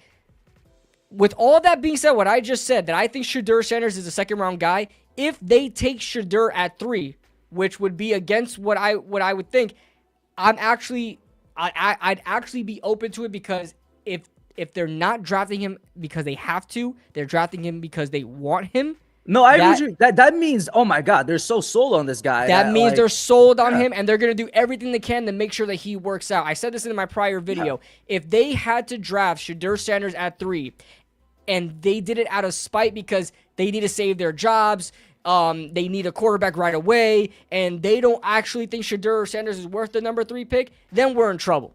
Yeah. Then we're in trouble. I don't want them to be backed into a corner and say they love Abdul, say they love Travis Hunter, and they said, golly, bro, the only guy we can get is Shedeur. We got to put the card in for Shedeur. It's not going to work. Automatically, it's not going to work. If they get Shedeur Sanders, I'll have a lot more confidence in what they think in Shedeur Sanders if they get him at 3 now. You know what would give you more confidence, KB? On top of that, that's a great point you just brought up. What would give you more confidence, I guarantee you, is the fact that he'll be sitting behind a vet QB that he can learn so much from just by being in the same room as him, let alone Russell Wilson is actually a good dude. He will actually probably participate in teaching him things. That will give you more confidence. Like this, you know, I tweeted this out to him, just like people, fans just have short-term memory. Like, we just forget the most proven way of ensuring your rookie quarterback succeeds is by having him not start. Like, that's always been, it's like 100% success rate or close to it, or just having them not start, sit, learn, and then start later. Jordan Love. What about him? That how he sat for so long and he's still successful. Like, he became successful. So yeah. And I was not a Jordan Love believer. I actually thought, neither. You know what? This is a good example. What was he drafted? He was drafted late in the first round. It was like 26th overall or something like that. At 26 overall, I thought Jordan Love was overdrafted. But because he sat, and obviously because, you know, he has the talent, all praise to him. But I think the sitting and learning, guess what? He looks like a top 10, top 15 quarterback now. So if you think Shedeur Sanders, for anybody in the chat, would be overdrafted at 3, and no, obviously I'm not Miss Cleo, I don't got a crystal ball, but him sitting and learning, that will make him look the part. That's the best thing. Yeah. I'm if they get Shedeur, then I'm all for it. Now, it doesn't change my board. My board goes Cam Ward number 1. That's like my big Cam Ward FC all day, man. I won't lie to y'all. Part of me is still praying that these are all smoke screens. You know, Titans go Abdul. You know, they ain't got Harold Landry. You know, Browns go Travis. All of a sudden, number 3 is with Cam, but it's a pipe dream. But I would love it's a pipe dream. But hey, I'm still hoping. I'm with you. I'm still hoping. So my Giants big board goes Cam Ward 1, Abdul 2, 3 Travis, 4 Mason Graham, then 5 Shedeur. It's just not going to change. I don't think it's going to change. But like I said, you get any of these 5 guys, I'm going for it. You know, I'm gonna put my trust that this is what they want to do, because the fact that they're not straight up relying on Shedeur Sanders to save them year 1. If they get Shedeur, I'll be a lot more settled with it. Because they drafted him because they wanted him. They didn't draft him because they were put in a corner where they had to get him. You know what I'm saying? So if Abdul Carter and/or Travis Hunter are still on the board, I think one of them is going to be still on the board. I'll say, and you know they skip out on one of those guys and get Shedeur, I'll say, hey, they really believe on him. They really believe in him. Yeah. You know. And like I said, I think my favorite pick right now is Travis Hunter for the reasons I said earlier. I think Shut up, Jaden. Now, do I think he's actually going to play 50-50? I don't think so. But I could no, he's not. I could be proven wrong. But like I said, the reason I love him, KB, is whichever one he does play, we're either going to have a top 5 receiving core or a top 5 DB room in the league. I think that's how good he is. My thing is, where are you going to listen? He's going to get playing time. No doubt about it. But my thing is, because he's gonna be playing a lot of corner. I think he's gonna be playing a lot of corner. I think he's a better corner. I think he's a better corner than receiver. Yeah. Yeah. Oh, for sure. I say that as well. I think as a receiver, he's extremely talented. He needs a lot of working to do. A lot of people don't like to acknowledge that, but he does need a lot of working to do. But he's extremely talented. I won't dispute that at all. But as a corner, you know, he's gonna be put in somewhere. Deontay Banks is gonna be on the bench. You know what I'm saying? It's like you draft Travis Hunter, you're giving up on Deontay, and I don't know if we're ready to swallow that pill yet. Because do you think they would move to the bench, or do you think they would put either him or Hunter in the slot CB? They're not slots. They're just not slots. And Drew Phillips, lock down the slot position. They're just not slots. I don't think Travis is going to be good in it. They're too long. They're too long. They're not going to be able to work with the quickness. No, not like that. Not like that. You know what I mean? Pause. The word is tall. Pause. I'm just saying longer. They're longer. They're lankier. I don't think they're slot guys at all. I don't think. You got to find a way to fit them in. And you know what? And Travis would deserve a spot over Deontay Banks. I think Travis Hunter is a better corner right now than Deontay Banks is. But then we have to ask ourselves: are we ready to give up on Deontay Banks? Yeah, you know, that's where it comes in. I agree with you. You definitely look at the receiver side of things, and you're like, yeah, if whoever they decide to sits, it's not as like heinous. And on offense, you can rotate. On offense, you can rotate. It's different with defense. It's just not, I wouldn't say it's different with defense. I would say it's different with defensive backs specifically. Because backs. If we go with Carter, as you said in your he can rotate. He can rotate in for edge rusher. You gotta you can't be pulling corners and rotating corners. Yeah. That's why, even though I would agree with people that Mason Graham is a step below for fit, and maybe this is flawed because there's always the dichotomy of do you go for fit or BPA, but for fit, that's why I like Mason Graham so much. Low key, I'm like, for fit, you're not sitting anybody. And he still is a great talent to me. And on top of that, he still is a generational talent to me. There's still a huge hole at defensive interior where if they were to get Mason Graham, I'm like, oh my God, what a way to fix that position, man. Oh man, exactly. Like I said, all the five. I don't think we could go wrong. I'm just gonna say, on the 5 guys on my big board, I think we're winning. And I think fans need to realize that there's a lot of pessimism. Guys, you need to realize that it was gonna be really hard. We're over an hour and a half into the shoot now. It's gonna be really hard for Hoshain to fuck this shit up, bro. At 3. It's gonna be really difficult. The only way you quote unquote mess it up, and like I really don't want to do this, KB, because I'm a believer in just take the generational talent if you got him on the board. The only way we mess this up is if you trade down for more assets. And usually I'm all for trading down for more assets. But like I said, I'm more for take the generational talent when they're on the board. Like that, I think that takes precedence. And that's a perfect segue into the video I want to react to. I didn't necessarily see this video yet, but I think this was LaShawn McCoy's new show, The Facility, something like that. The title is "The Giants Should Draft Shadur Sanders Despite Signing Russell Wilson, Jameis Winston." So this is going to be a good video and kind of segue into exactly what we were just talking about. So I want to react to that, and then we can. I don't think I'm going to get copyrighted for it. I'm going to pull up my stream on YouTube just in case they give me a warning for it.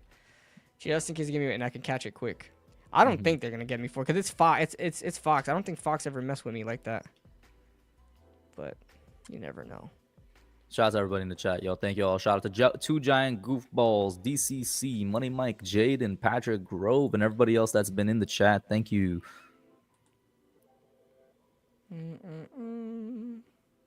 Where's my live stream? I forgot how to work this thing. Bro, I just plugged in this mic. I completely forgot how to work OBS and apply all my filters. I was just like, man, I'm just plugging in the mic and I never pull up my studio from my live studio from YouTube anymore. I never do that because I work in StreamYard, so I'm like never. Oh, there it is. Hold on, I found it. It's like in a little button on the top right. Like, brother, what? While KB is pulling that up, I can't wait if we draft the best player in the draft, in my opinion, Travis Hunter. And on draft night, he walks out. It's him. It's his parents. It's his coach. It's his girlfriend. It's his girlfriend's boyfriend. And we're all going down to the Giants, man. Anybody caught that last joke? No? We all wait, what? It's his girlfriend. It's his girlfriend's boyfriend. And, we all. Oh, yeah. Yo, I don't know what happened to that whole story. I don't know what happened to that whole story. I will say, I will say this. I think that these old ass comedians that were really ones pushing kind of overblew it. But there was crazy stuff like wait in the car 2 hours while your girl is in the party is insane. That is not me personally. Behavior. Nope. And she but they were blowing it up. Yeah. And it's not like she's the most modest around either. Yeah, she was she throwing it everywhere. So yo, you see Jaden's comment? This girl can't have friends. When he had the audacity to turn on his webcam and say, My girl My can't girl have can't friends? have friends. Brother, Bro, the face he you were made- looking out for you. She's The face he made was so funny. Bro, give me Travis Hunter so that we have Travis Hunter, Jameis Winston, and Russell Wilson memes all year long, buddy. Oh my I'll god. tell you this. It will be the first year in many years I'm not bored with the Giants. Bro, yeah, the quarterback room alone is gonna feed families, bro. And Oh this is my what I God. said. I said this on Twitter. The Giants better not be these propagandist assholes that only post content when they win games, because I hate it. that would be I like the saw your majority post of the and I agree. season that we can't I see agree. shit. I agree Yeah, with you because post- it's gonna be hilarious. Stop being such a like old school franchise where like you only want to throw propaganda out there, where you're only going to throw sights and sounds up when they win games, because you don't know how to edit media if they lose games to still put them in a positive light. You can still do that. Just have some funny moments in there with Jameis Exactly. and Russell and whoever the Austin, case is. Highlight his next comment. Jaden's next comment. Because we're both fine with Shedeur if it happens. Jameis clip This will be incredible because all you're gonna see is Shedeur doing this in the back. Yeah, right? I won't lie, KB. I won't lie. Bro, he's That going to be is a holding the clipboard and the microphone like...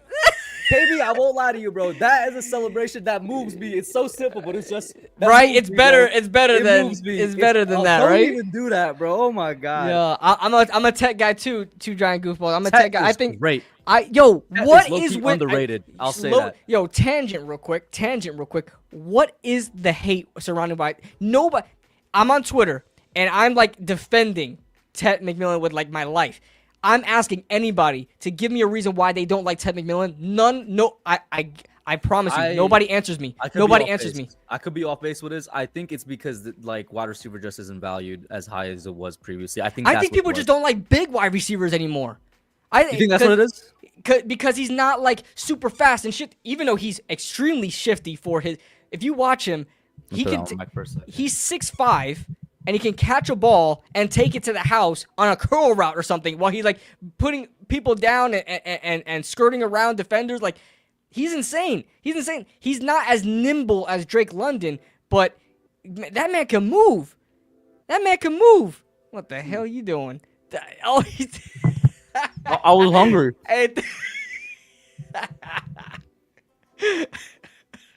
I told you when I hopped on the stream, I've been on this banana game before anybody else. Pause. Yeah, he's doing tricks with it. Yeah, but McMillan, yeah. Just to pull up my draft board, who's my Mike Evans is my pro comp for McMillan. Mike Evans. I think I would say Drake London because his like body type is more like Drake London and he moves like Drake London, but he doesn't have the feet. Like, I think Drake London's feet was like absolutely you might be insane. You might be right. I do think, KB, there's something to be said that I think that the wide receiver position in general isn't viewed as highly anymore, because kind of like the running back position, you could find these guys all over. That's just a fact. You could find a wide receiver all over. It's just there's wide receivers everywhere. Like everywhere and every year. Like there's like 100 prospects every year that come out as a wide receiver. So yeah, it's like, I know. So I think that has something to do with it. They're like, oh yeah, they're probably in the mind. They're like, yeah, he's great, but like you could get somebody, it gives you probably 90% of him, a lot later or something like that. Nova says, what round would you want? Bro, second or take third a guard. I would love, because we have 2 third-round picks. Yeah. 1 second-rounder, and I love Donovan Jackson in the second. If I'm he's saying the guy, third, if Donovan Jackson is there, I'm phoning it in. He's a lot of mock drafts I'm looking at. He's creeping into the first round, which scares me. Just to say it right now, as KB pulls up that video, my second and third round, both of them, those 3 picks, 34, 60 something, and 99, all 3 of those for me personally need to be interior O and D linemen. I don't care what order, just make it interior O and D linemen. That's all I'll say. Let me pull this up. All right. Let's see this. Let me see. Make sure I'm. Can you hear it? Hold on. I got it muted. Can you hear it? Yeah, I hear it. You hear it? All right, good. I'm gonna put it down just a little bit so I can hear you if you say something. Wait, before you press play, you might need to lower the background music of the stream. Oh, I will do that right now. All right. I'm gonna put it in that theater mode.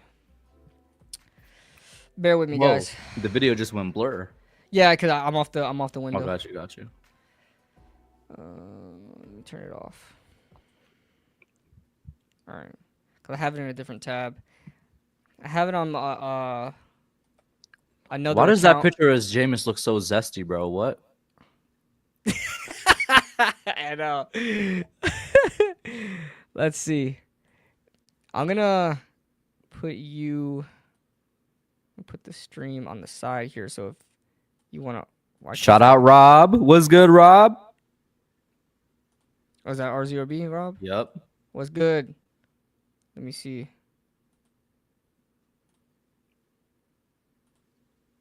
Boom. All right, got it. Let's see. All right, so yeah, if you want me to pause, let me know.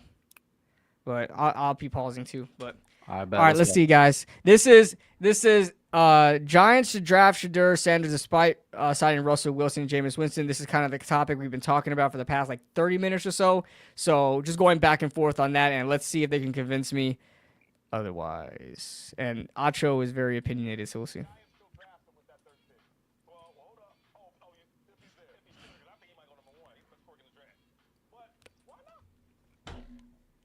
I'm already gonna pause the video.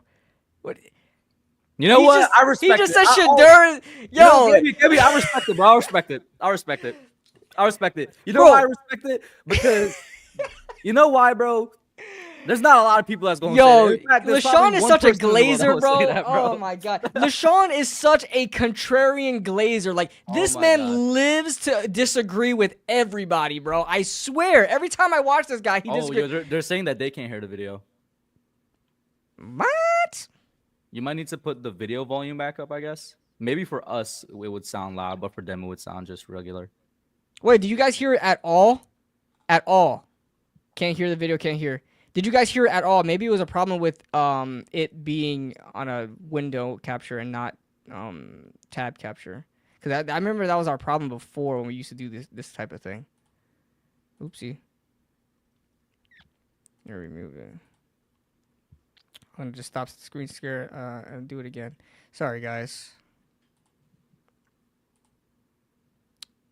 I should have just downloaded it and then played it. That's what I should have done. To share. Yeah, to share a tab or screen and say, all right, so I'll just go to my thing and then share from a tab. All right, let me just. I would say I would still put up the volume just in case, you know, so they could hear. Yeah, I didn't want to use my other account because I got my like vidIQ information. I just hate showing that. Nova bringing up the thing I was thinking when you mentioned him. Hey, watch. I'm like, why is this man still have a job after all the allegations?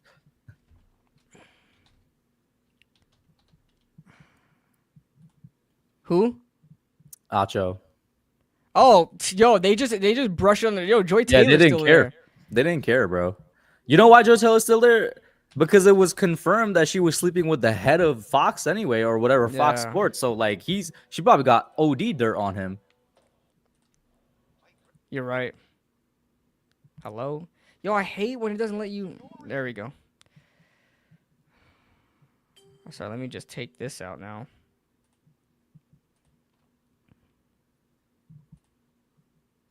Just do tab then. Can you guys see it? I mean, we can see it, so they can see it. Let me make sure. All right. I'm gonna play it for a couple seconds and let me know, guys, if you hear it, because you should hear it. But there, should the Giants still draft him with that third pick? Well, hold up. Do you guys hear it? And how loud is it, guys? Because I definitely wouldn't be able to hear KB if we see keep it. volume. We see it. Yes. Let's hear the volume. It's good. All right. Cool. Sorry, guys. Just lower it a little bit then. Yeah. Lower it. Okay. Yeah. Because I Sorry, wouldn't guys. be able to hear you if you want to stop. Yeah.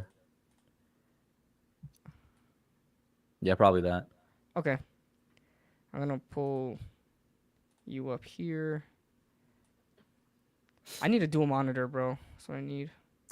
You know, in my new place, I don't even have a dual monitor anymore. I miss it. I need that because I hate having to do this freaking tab, separating the tabs and stuff like that. But If he's still there, because I think he might go number one. He's the best quarterback in the draft. But why? all right. I don't think there's nothing wrong with learning from a guy like Russ. And Russ ain't getting paid a lot of money where he got to start. Like, you're our starter week one. No. Maybe he goes there, he learns some training camp, and he learns some stuff from Russ. I've seen a lot of, quarterbacks do that. I'm from the Andy Reid old school. and he's big on, hey, I'm gonna I put want my young, to avoid copyright. I'm gonna franchise put this quarterbacks to learn from a veteran. faster. The veteran don't gotta be a $30 million quarterback, nah. But just to learn how you study, because it's a different game from college to the pros. And I think if he has a guy like Russ who's been through it all, the good, the bad, the ugly, he's been through all of it. He made a lot of money, he's had a lot of success in this league. You tell me Shador can't learn from that? Yeah. Coming from your dad, teaching you all these things, learning things from Tom Brady, now you learn it from Russ. Yeah. That's a perfect match. Oh, yeah. You can pause it. Point. You can pause it. He Perfect brings up a match. good I point. don't.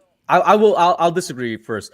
I'm only disagree with perfect match. I think, and people are gonna find this blasphemous, but I'm not saying that he is this guy. But the perfect match was when he was learning from Tom Brady, just because he has a lot more in terms of play style with Tom than Russ. I don't get the perfect. I don't get the perfect match comment. I think he's lazing a little bit, but I'm not mad at it because I am a Sanders fan. I agree with what he's saying so far. It's just he's a little overzealous. That's about it. Yeah, I disagree with the perfect match because one, he's a scrambler with not very good mobility outside the pocket. Russell Wilson has very good mobility out the pocket. Two, we all know about his deep ball. I argue with so many people about his deep ball. I don't like it. Yes, can he complete a deep ball? Yes, he could. He could. He has very similar statistics when it comes to Cam Ward and him when it comes to the deep ball. I acknowledge all of that. But when you watch the film, he's underthrowing hella balls, bro. Underthrowing these bitches, and all his receivers had to bail him out. Travis Hunter made a lot of his money bailing out Shador when it came to deep ball. Russell Wilson has one of the best deep balls that I've seen since I've been watching football as a fan. So yeah, they're not really like the same. But what I do agree with him is it's a good situation to be put in. Right? Yeah. It's a good situation to be put in. How could you not like it? You're not being forced to start. You've got a guy that can uplift you like Jameis Winston. Russell Wilson, it should be a good guy to watch and watch how he plays and learn how to play like him and learn how to be a pro. So that's good. My only thing, maybe this will be brought up, my only thing is that if the Giants want to win now, I don't know if you get a quarterback third overall instead of a Dual Carter or Travis Hunter. If you really want to win games now, is that the move you want to do? Not saying I totally disagree with it, but I'm just saying if this team is in position that they want to win now, I don't think you go Shador, third overall. But, yo, shout out to Authentic. How you doing? Authentic in the building. What's up, man? It has nothing. Honestly, I think Shador's going to be a good quarterback. 3 is high for me for Shador. Just my opinion. That's all I'm saying.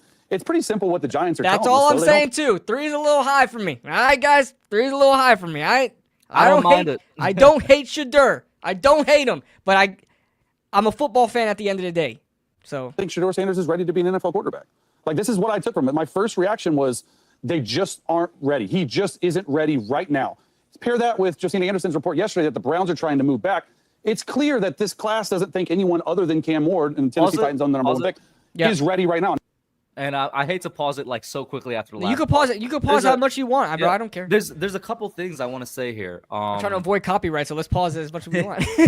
There's a couple things I want to say because he's talking about the moves that the Giants made. That's a clear indicator that they're not confident. And I've seen a lot of people confident in the QB they think will be available. And I've seen a lot of people say this online. I just have to disagree because and yes, you guys may take what I'm about to say as a cop-out rebuttal, but unless you're in that damn room, I don't think anybody could truly say what they're Nobody feeling. knows. And the reason I say that is because the flip side is also a pitcher that could be like pitcher perfect. The flip side is what we're just talking about. They just signed Russ and signed Jameis and created a perfect situation for a young QB to come in, learn, not have the pressure of starting right away, still have maybe towards the end of the year a shot to start. But you're learning from 2 veterans, one of whom I've already talked about how much I love the fact that we signed Russell Wilson about. I don't think because we have these 2 veteran quarterbacks, it means, the Giants necessarily don't want to draft whoever's there. And then speaking to Cleveland, he's like, the Browns are trying to trade out number 2. That means they're not trying to get a quarterback. The Browns are in such cap hell right now, bro. I'm going to keep it real with you. They might not even go quarterback, even if it was somebody like Cam Ward available at number 2. That's a possibility. People have said that. They might just go BPA because, with the rookie scale, quarterback will make quite a bit. Do they still not have a competent quarterback? I know they have Kenny Pickett, but they still not have a competent quarterback in there? They didn't make a move, right? I saw they were going for possibly Flacco. Flacco's still on the market. I know he was there a couple years ago. He's going to go back over there? And there was somebody else still on the market whose name I can't think of that they're also potentially targeting. Well, All I'm saying is I disagree with, he's saying, oh, this is clearly pointing to this. No, it could point to a couple of stuff. yeah, it's not clear. It's definitely not clear. Now, it does open up options. It does open up options on what the Giants can do where they don't need to, like we talked about before. Their back doesn't need to be against the wall to go get a quarterback. If they get Shedeur, it's because they want him, not because they have to get him. So that's all it does, in my honest opinion. Now, what he talked about when it comes to Shedeur Sanders not being ready to play in the NFL, I don't necessarily agree with that.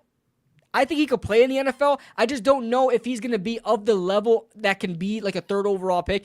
I think his processing is there. He has a lot of things to clean up. Obviously, arm strength is not something that he can really change at this point, but can be better at. But his pocket presence, he has shown good pocket presence sometimes. But then sometimes he can't get out of his own way. He has like a 17% in a self-induced pressure, and that's like highest of all the quarterbacks coming out in this class. So he does. I'll have a lot of things to clean up. But as far as him being like NFL ready, I think he could play in the NFL. I don't have a problem with him playing in the NFL. Yeah, the problem is he a franchise quarterback? That's the problem. Not to beat a dead horse, but even add on to KB, which I do think he's NFL ready, but like it's just gonna make him even more ready. It's gonna make him better to come into a QB room like this and not have to start right away. I think I'd say it was Wentz is what they're saying. Okay. Yeah, and they got Wentz. I mean, that's not even a competent quarterback either. No, right? I think that's who they were looking at. I'm not sure. Okay. But Authentic cleared up. All they got is Pickett and Watson. Yeah, they don't really got anybody. That's insane. But as far as the Browns, and listen, we heard this when it came to the Combine. The reason why Shedeur was dropping in the Combine, it wasn't because he wasn't performing, which I really think he should have thrown, to be honest with you. But it wasn't because of that.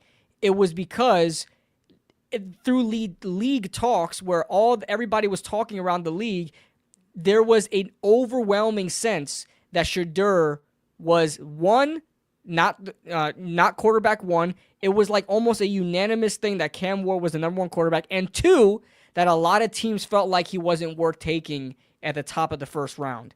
That was the overwhelming sort of rumors around the NFL, according to a lot of insiders and a lot of guys that talk to, NFL teams, that they're just not thrilled with Shedeur. Now, we don't know how true that is. We don't know if there is one team. It just needs to be one that falls in love with Shedeur that drafts him high. It just needs to be one. But there is a lot of teams. I think it's a fact. There is a lot of teams that don't view him that highly. But, to each their own. But, I'm not to say that Shedeur but can't he can be ready, play. He can right? play. And I do think that the Giants are actually doing right in this situation, meaning they signed Russell, they signed Jameis Winston. I think Russ is sort of insurance for Shedeur. One, if the Browns do think Shadeur's ready and they pick him, I could see that. And then the Giants end up with nobody. They got Russ now. Or, like I said, it's pretty simple. The Giants are telling us Shadeur's not ready. And I lean toward more of the back half of it. I don't think you go out, you get a future Hall of Fame quarterback paired with Jameis Winston. And look, I said it all along. I don't necessarily agree with the Giants getting Russell and Jameis, because I said yesterday to you, you asked me a great question. Why It was not? like, how can Brian Daboll and Joe Shane keep their jobs? To me, it was draft a quarterback in the first round and win 7 or 8 games and provide hope for the New York Giants. I don't think if they win, and we've talked about this before, if they win 8 or 9 games with Russell, I think they're still fired and they don't make the playoffs. At least drafting a guy, and I don't think it's Shedeur right here at 3. This is just what they're telling me. I'm reading between the lines here. They still could, but I don't think that gets them anywhere closer to the playoffs. I don't think they should draft Shedeur, but I don't think they should draft Shedeur because I would rather you draft a quarterback in the future than your quarterback of the future. And what I mean by that is, like, don't draft Shedeur and sit him and have him be your quarterback. Pause, bro. Pause it, bro. Bro, this guy's always trying to come up with some philosophical stuff. Bro, I'd rather draft a quarterback in the future than of the future. Just say you just want them to wait for a quarterback. I can't stand Acho, bro. I'm not gonna lie to you. He boggles my brain, bro. Chat, you literally gotta let me know if I'm stupid, bro. Because what does that mean? He's don't pretty draft much your quarterback. He's trying to the say future. Draft your quarterback in the future. But if you draft the quarterback in the future, KB, that will end up being your quarterback of the future. So that's what I'm saying. He's trying to make something sound so like he's trying to put pizzazz on something where he's just literally saying he just thinks that the Giants should wait to draft their quarterback. That's it. That's all he's saying. I can't stand when this guy talks, bro. I'm not gonna lie to you. He bugs me, bro. You think he talked? You think he was talking the same way when he was in bed with Joy, bro? Bro, we all know when he was in that random parking lot sniffing his fingers, talking about. Bro. Bro, I can't stand Acho, bro. I Just can't press stand play. Acho. I'm sorry, I had to stop. That was such a funny thing to say. By the way, that the guy with the bro, I'm not gonna lie, I was jealous of that beard. But the guy that was just talking, Chase Daniels, right? Chase, that's his name. Was that Chase Daniels, the quarterback? That was Chase Daniels. If you guys He don't looks know, buff. Chase Daniels probably had the biggest robbery in the in the NFL. If you guys see how much money this guy has made as a career backup, you would be like insane. This guy has barely started in the NFL at all. He's made tens of millions of dollars. So, shout out to him. But yeah, anyway. To quarterback down the line. I think the Giants need a playmaker, a wide receiver, and offense, an additional one to neighbors, and I think they need a cornerback. So you can either draft Travis Hunter, cornerback, and can be a playmaker on offense, or you can trade back, acquire 2 picks, and now you can use those 2 picks to draft a playmaker on offense and a cornerback. Now, you might not want to trade back, but if you This is a quick question. This is just a quick question. Is there anybody in the first round that has multiple picks to do what he's saying, like trade back and get multiple picks, like multiple first round picks? No, nobody. So has he would be talking about getting a first round pick and probably a future first. Well, the way he's talking about is right now, because that's sort of the topic. So would he be talking a second then? Like I wouldn't do that. And then, like I said earlier, I know it's quick, but I wouldn't give up on a generational talent. That's just how I feel. Here's the thing, like I know for the Giants, it's actually more common that we're drafting in the top 7 range or something like that. But like teams are not supposed to be here that often.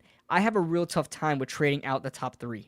I just don't, especially if you see a guy like Abdul Carter or Travis Hunter that is worth generational talent. Don't pass up on that. You don't pass up on it for future picks that you have no clue who you're gonna draft with those picks. No clue. You don't know where that other team is gonna be. For all we know, you trade back with a team that is deep in a playoff run and you got the 28th overall pick. That's damn near a second round pick.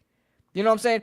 I'm not gonna trade back. I to be honest with you, trade back is not even in the conversation at all because there is no different sort of course of events that will happen that will make me say that because even with 2 quarterbacks off the board, boom, Abdul Carter or Travis Hunter, you get Cam Ward or Travis Hunter off the board. Cam Ward and Travis Hunter off the board. Cuda, or however you say the name, just gave the perfect thing. It's like when you traded back, Micah Parsons was on the board. You traded back and you drafted Kadarius Toney.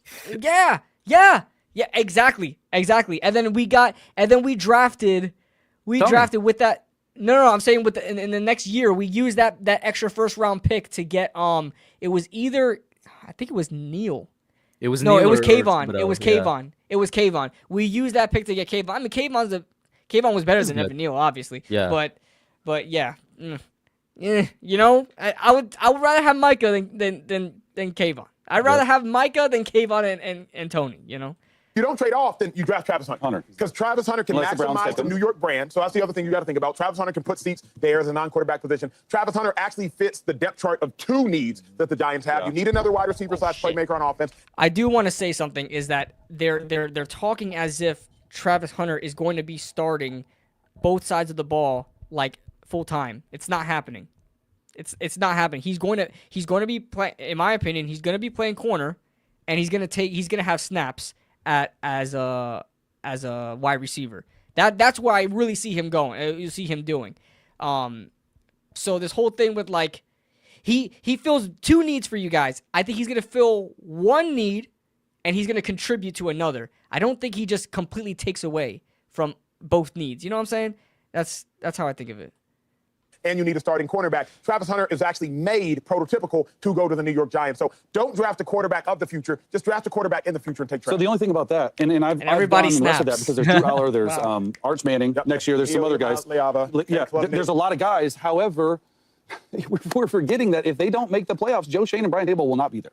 So how can you say that you can draft the quarterback of the future? How can we say they can draft the quarterback of the future when they won't have a future unless they do have somebody that gives them hope? So that's my only pushback. So really quick before I say yes, because my answer is they should take him if Travis Hunter's not there. If Travis Hunter's gone, you should take Shador. But if Travis Hunter's there, you should take Travis Hunter. Abdul Carter catching strays. All right. But my thing is why are we so sold on fire? Because You got to think that in that, no, this is a serious question. You got to think in that Giants building, when I'm looking at the Cowboys, I'm looking at the Eagles, I'm looking at the Commanders. It's very, very rare with whatever quarterback comes in there, unless it's Patrick Mahomes or Josh Allen, that they're going to the playoffs. So you don't think it's how the season is going to look that they might be able to keep their job? I'm asking that. I mean, for me, and That's actually a good question. Strictly opinion. Like, That's actually, it's a good question from the way that he Josh framed Allen. it. Let me Yeah. It's very, very rare with whatever quarterback comes in there, unless it's Patrick Mahomes or Josh Allen, that they're going to the playoffs. So you don't think it's how the season is going to look that they might be able to keep their job? I'm asking that. I mean, Yeah, for pause me, it real and quick. And I don't know how long you want to potentially spend on this. The reason I'm saying it's a good question is because, yes, if you're outside looking in, even if you're the owner, John Mara, you're looking at a Washington team that is on the rise, and I think they will only get better in the offseason. They have a great coaching staff. Just went to the NFC Championship, and then you have, unfortunately, the Super Bowl champion Eagles, who they got a lot younger on the secondary, but they still have talent everywhere, where those two teams at least are going to the playoffs. And then the Cowboys, they look like they're collapsing. But, like, as John Mara, do you not expect them to get third at best in the NFC East unless something really, really, really, really breaks, right? Like, I don't know. Like, that's why I said, I'm like, that's a good question. Like, does that mean you're gonna get fired if you get third in the East? The thing is, I think because they're obviously going to try to shoot for the playoffs, but I think their record is going to really, because to be honest with you, as far as where they land in the NFC East, I think we have to swallow the pill. Like, listen, we're not going to be first or second in the NFC East. We're fighting for third or fourth at this point, you know. And I think that's a good stepping stone. I think now with the playoff rules and the seeding and having that extra seed in there, it kind of gives a team like the Giants hope where they don't need to rank high in the division so much as so that they rank high in the conference to try to be at least in the hunt to be in the playoffs. I don't think it's a realistic expectation to try to overtake Washington or the Eagles in a with Russell Wilson in his first year, you know, with the Giants trying to figure it all out and go out there and win more games than them. It's just not happening, you know? So I don't know. It's not realistic, but yeah. this is strictly opinion. Like, and this is coming off what was reported at the end of last year. Are they going to keep Daboll? Are they going to keep? You won 3 games. You won 3 games. They're like, what do we do? How do we do it? They're already on the hot seat. Understand. And if you go to if you don't go to the playoffs, I think you're fired no matter what. If you go to the playoffs with Russell, maybe there's a little bit, but it's a Band-Aid. Yeah. That's why I think with a quarterback, and I don't necessarily think they should draft at 3. I think the Giants should absolutely draft a quarterback. Yeah. I don't know if it's Shador. I don't know if Shador's going to be there. Shador might fall. I don't know. Shador might go 1 overall, according to, you know what I mean? Like, we just don't know. We're taking our best guess. That's why I think that if they don't make the playoffs, then they're going to be fired.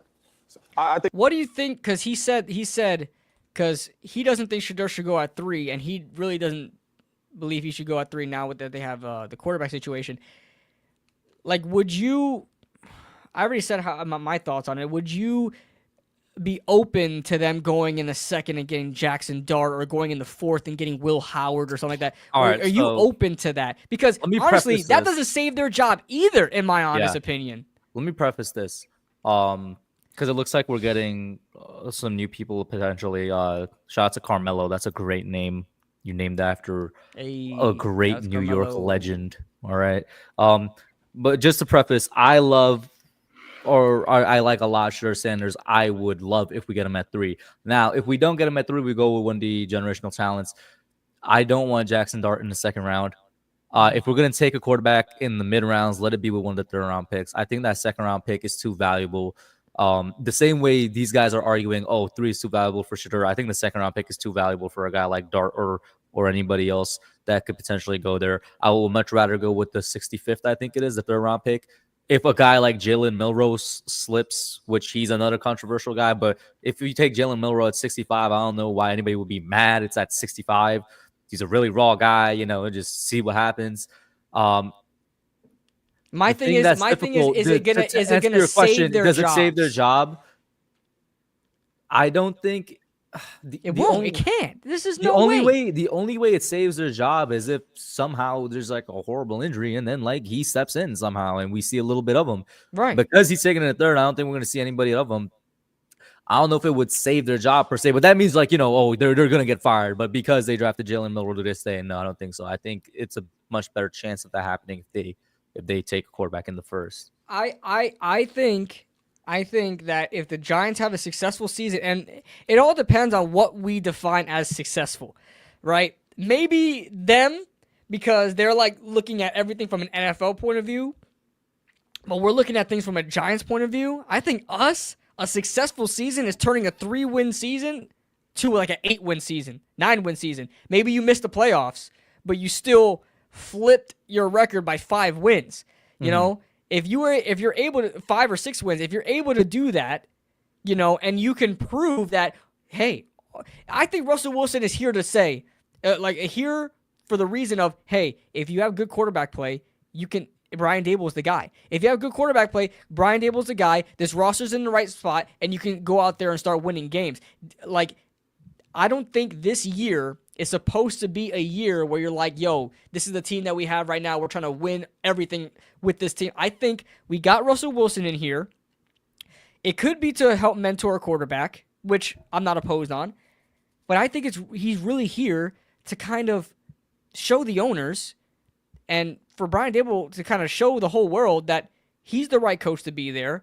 All he needs is good quarterback play. He said that when Drew Lock went off against the Colts, where he's like, he threw us up. Crazy what you can threw us up. Yeah, Daniel.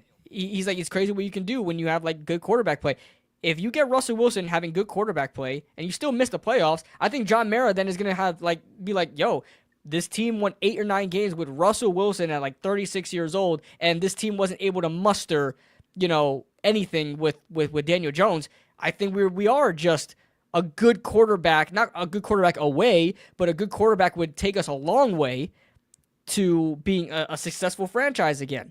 You know, so that's how I think of it. Where I don't think they're just gonna lose their job. Like what Chase Daniels is saying right now is like they're gonna lose their jobs no matter what. I disagree when he said, you know, if they don't make the playoffs, they're fired. I just completely disagree. And I have nothing because else then what he's saying, because I think we could all acknowledge the Giants are not making the playoffs. What he's pretty much saying is that they just screwed themselves out of a job. They're gone. Yeah. Yeah, because he just said that he doesn't want Shedeur Sanders at 3. I think the only way, according to him, the only way you can keep your job is to get a quarterback early and have some hope for the future and to develop him. But he just said himself he don't want Shedeur at 3. So, like, there's no way you're going to keep your job. Jackson Dart is not going to keep Brian Dable around.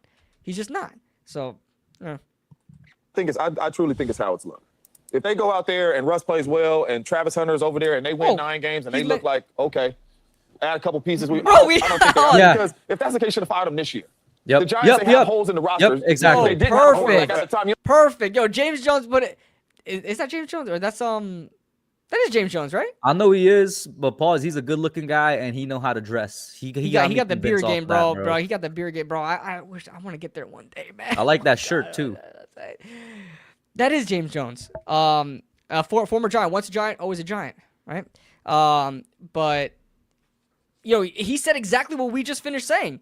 If that's the case, if it's playoffs or nothing, you should have fired them last year, because you're not gonna expect a 3-win team to go ahead and just shoot off to the playoffs. Granted, Washington was a 4-win team last year and they went to the NFC Championship game. But bro, Jaden Daniels is like the best rookie best rookie quarterback of all time. You know, so it's like you can't shoot for the stars when all the way at the bottom, bro. You know, you got to think realistically. So. You understand what I'm saying? So it's not like we were sitting here like Dave Ball's going to take that team to the playoffs and they're going to be the second in the East. That's unfair. They should take Shedeur. They should let Shedeur sit behind Russell Wilson and grow. It's one thing about Shedeur because a lot of people want to go to all the talent and all that type of stuff. For me, it's hard to find dudes that got the it factor. All Shedeur over his career has shown me he has the it factor. Yes, he does. It's hard to say. It's easy to sit up here and say, hey, man, Cam Moore throws it over there better than Shedeur. What's his name? Quinn Ewers throws it better than him over there. Snaps off his wrist and all that. Shedeur has the it factor. Tom Brady had the it factor, and I'm not putting them in the same category, but it's tough to measure that. And I think Shedeur has that, and I think they should take him, let him sit behind Russ, and let him go in that game next year, and you got your franchise. I agree with everything you said. If they take him, have him sit behind Russ. If they take him, he is the day 1 starter. It ain't even close. Pause it, bro. Pause it. Wait, did he say Shedeur? What? Wait, hold on.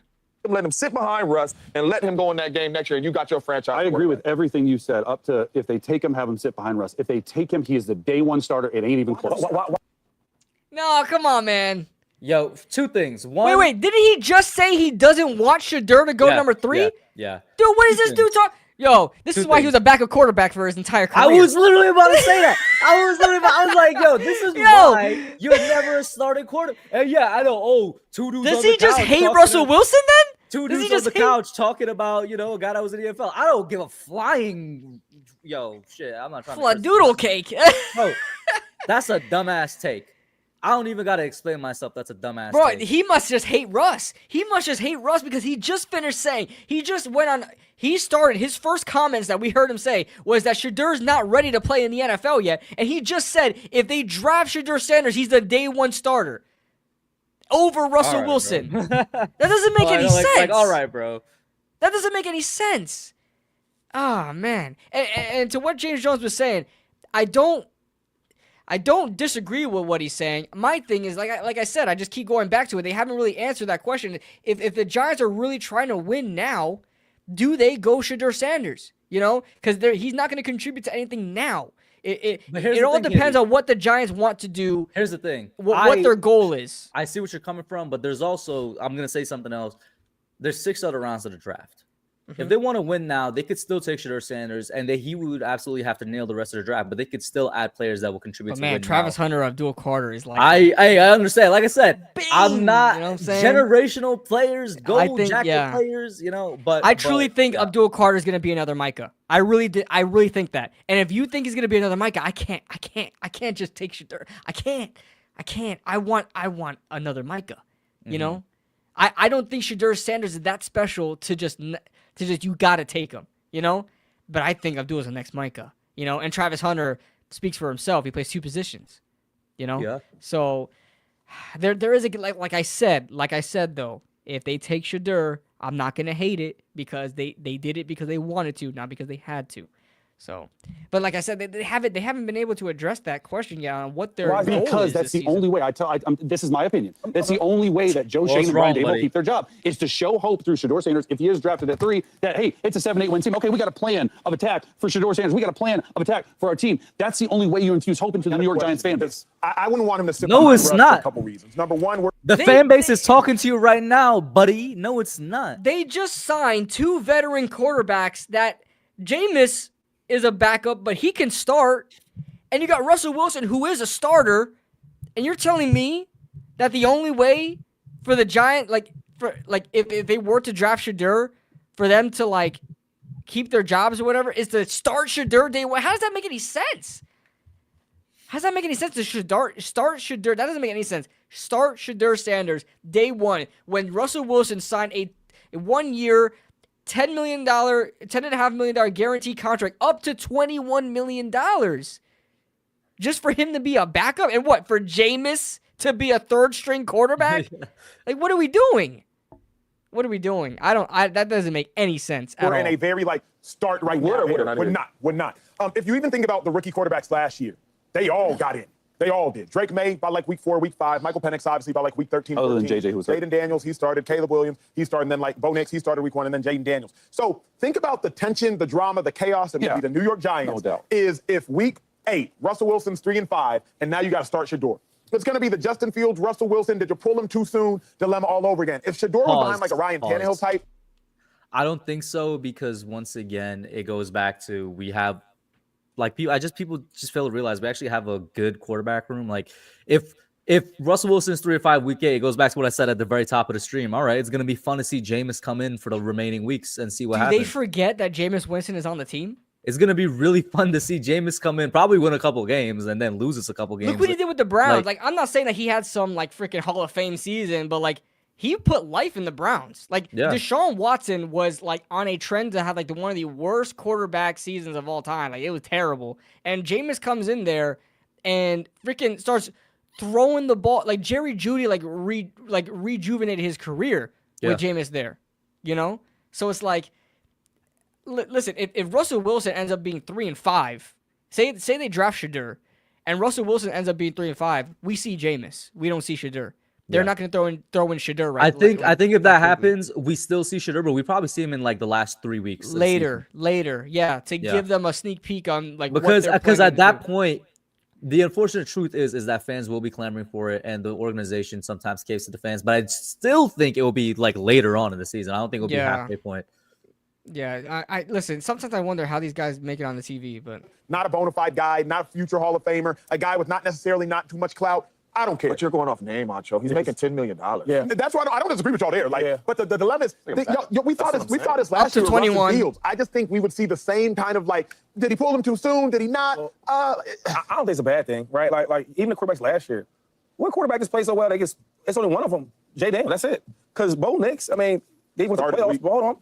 He was pretty bad early though. Did we not 4 games? Whatever it was. It was the first 4. So my thing is, if you're playing bad as a rookie, I'm sure like, what's the difference? You can learn from your vet, whoever that is. Okay, that's one. The number 2 is Drake May. I ain't sold on him yet. Y'all sold on him already?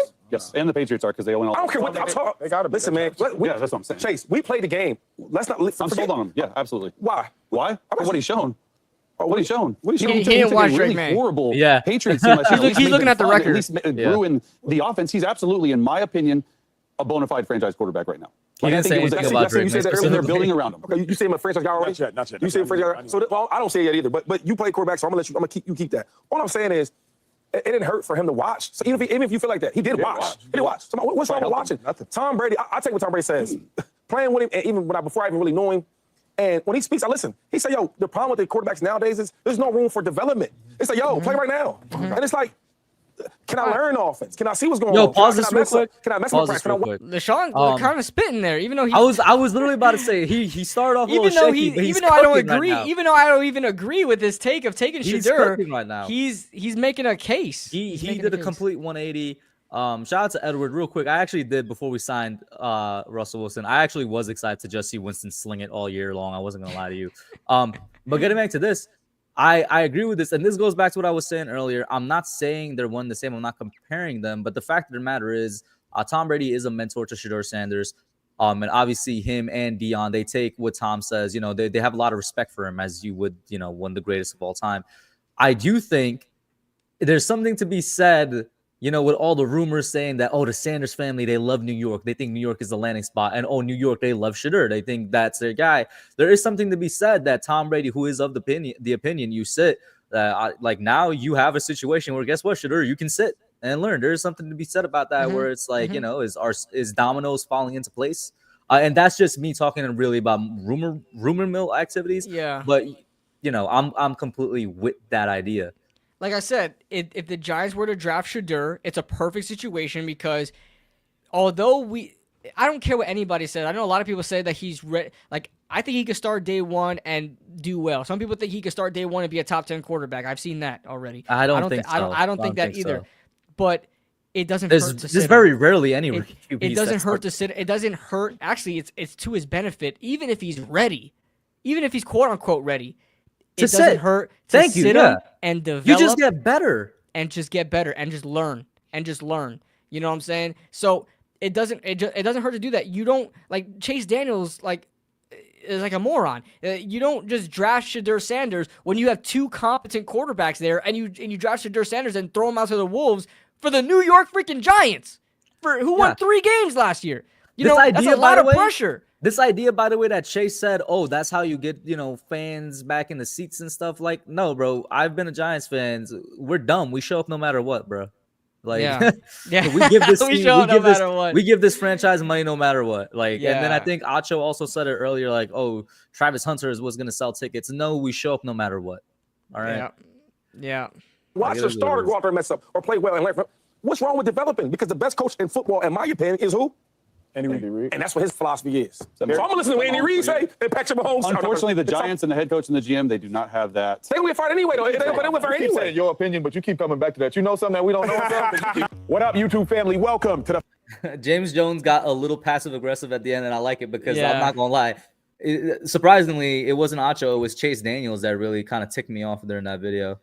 Yeah. But, he's the only one that kind of had a nonsensical take. Even Acho, like... I get what he was saying because Travis Hunter, in my opinion, is the best player in the draft. But other than that, it wasn't. Yeah. I don't think anybody really had anything too out there except for Chase Daniels. Yeah, I wasn't convinced yet, but I tell you what, they made good case. Like LeSean made a good case to take him. I wasn't on board when he said he's the best quarterback in the draft, but you know, nothing hurt. It doesn't hurt by just sitting him. You know, by just sitting him and develop. If the Giants decide to go in that route, you know, you could get maybe if you draft Shadur, you could get a better result than if you were to draft maybe a better prospect next year and he has to start right away. Maybe you get a better result out of Shadur Sanders where he's not the best prospect, but he gets time to develop, as opposed to getting a better prospect, but you have to throw him to the wolves day one. No, KB, thank you for bringing that up. I was trying to say that, but I didn't know how to express it until you just expressed it. Because one thing people forget, and to be fair, I don't blame them for forgetting, because there's so many variables. Is if we don't take Shadur, how do we get our future quarterback? There's so many variables that, like, involved in that. But if we do take him and he sits, him performing after sitting for a year, I will say will be better than most, if not all, of the rookie quarterbacks next year in terms of their 2026 performance. Like Jordan Love. Yeah. Do we think Jordan Love would have been where he is today if he started day one? No, he would have stunted his growth somehow. You know, having to pick up the shoes or pick up the mantle for Aaron Rodgers after he left. You know, with a good franchise. You know, was he gonna just develop right away? Because everyone knew that if he goes in the first round, he's got to sit. Everyone knew that coming out of where he came out of Nevada, right? Wasn't it Utah State? Utah State. Yeah, I always get confused because they got the same colors. And like I said, bro, it's the first time I'm coming back to this point with Jordan Love specifically. But, like, I thought Jordan Love was overdrafted and he was drafted late in the first round. But guess what? It worked out because they sat him and he played way better than I thought he would have if they started immediately. Use the same logic for Shadur Sanders. I don't think he's overdrafted at 3. A lot of people do, but he'll sit, he'll get better, and he'll perform.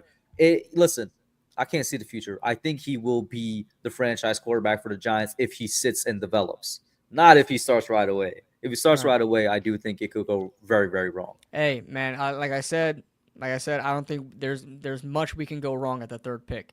I think things start to get a little wonky if they decide to trade down. Like, a lot of people want to trade down. I don't want to. Why does everybody want to trade down? You get a high pick and everybody wants to trade down. Like, what is your problem? Why everybody wants to trade down every single year? Exactly. I hate this because we traded down once and it worked. It was terrible. We traded down once. It was Kayvon and Evan Neal. Don't pass up on the generational talent or the quarterback. Like, don't do it. Stay there. The result of trading down last time was Kadarius Toney, Kayvon, and Evan Neal. You know what I'm saying? This isn't like guess what? This isn't like the 2019 draft when you really should have traded down from 6th overall. This isn't like that draft. Like, there's players there that you should take. Mm-hmm. Yeah.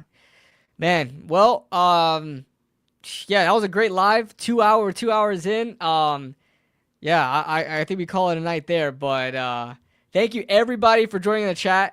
Everybody, the chat was nice today. We have 77 people right now across YouTube and X. So shout out to you guys, everybody in there. If you guys want to put in your last final comments before we go, you guys can do so now. We'll probably answer any questions or comments for next. I'm 5 minutes. I'm down to answer 10. some. Yeah, shout out to everybody real quick. Brian Dawkins. The only reason I disagree with you, bro, who knows where the hell we're picking next year?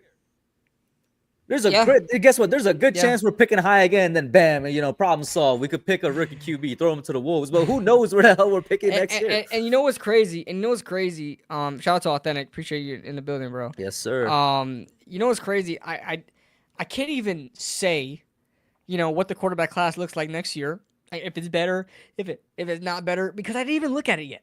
I don't even know who is necessarily going in that draft. I know like Carson Beck is gonna be Carson Beck. What a fall from grace, man! Like, he was looked at as a first. Everybody's saying Arch Manning. There's a chance Arch goes back. I'm not saying he will. Yeah, but there's a chance Arch goes back.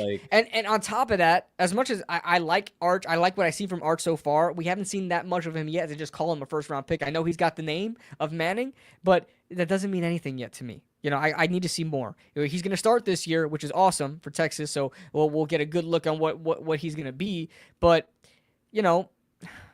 Authentic says, I'm okay with passing on Sanders. Draft Jalen Milroe or Curtis Rourke. I know you're a big Rourke guy. Authentic. Let him chill and develop. I think I think Rourke right now is like trending in the 5th round, I will somewhere around say, there. I did, like I said earlier in the stream. I don't know about second, but if we could somehow get Jalen Milroe in the 3rd, Milroe scares I wouldn't me. mind. I wouldn't mind. Milroe Here's scares me, man. I have several scenarios. I think he's too good to be true, bro. But if you take him, that's what I said earlier. If you take him with 65, are you No, mad? but here's my problem. Here's my problem, though. I think Milroe is that much of an intriguing prospect that they're going to be so incompetent to ignore other quarterback prospects and try to bank on getting Jalen Milroe to work out as a cheap option. Like, you drafted him with a 3rd round pick. Let's make him the next Jalen Hurts. You know what I mean? And I think we're going to be done a disservice by trying to make sure he works out, because there's so much traits that he has and it just inevitably doesn't work out, and we're stuck trying to go back and force ourselves to get another quarterback. He scares me, man. Here's the thing. I don't care about taking Jalen. If you want to take Jalen Milroe at 65, 99, 100 and what was the next 104 or something like that? He's not going that late. Yeah. He may. You never know, because he had a terrible combine and not a good Senior Bowl either. It was terrible. It was bad. But if they were to get him at any one of those rounds, I'd be okay with it. I just want them to not miss out if they have an opportunity to get a good prospect at quarterback, not miss out on that for the sake of Jalen Milroe and what he can be, because I don't want to bank on that anymore. We're not that type of franchise anymore. We are a franchise that needs to get somebody that's going to hit. It's been too long since we've had a good franchise again. I'm done waiting for a guy that we draft in the 3rd round or something like that to work out. Like, I'm done we've done that for offensive linemen. We've done that for edge rushers. I'm not doing that with quarterback. You're going to be annoyed with me. We never did it for quarterback. But I'm not willing to do it. I'm not willing. I don't want to do that. To not spend it's going to be Will Levis or something like that all over again.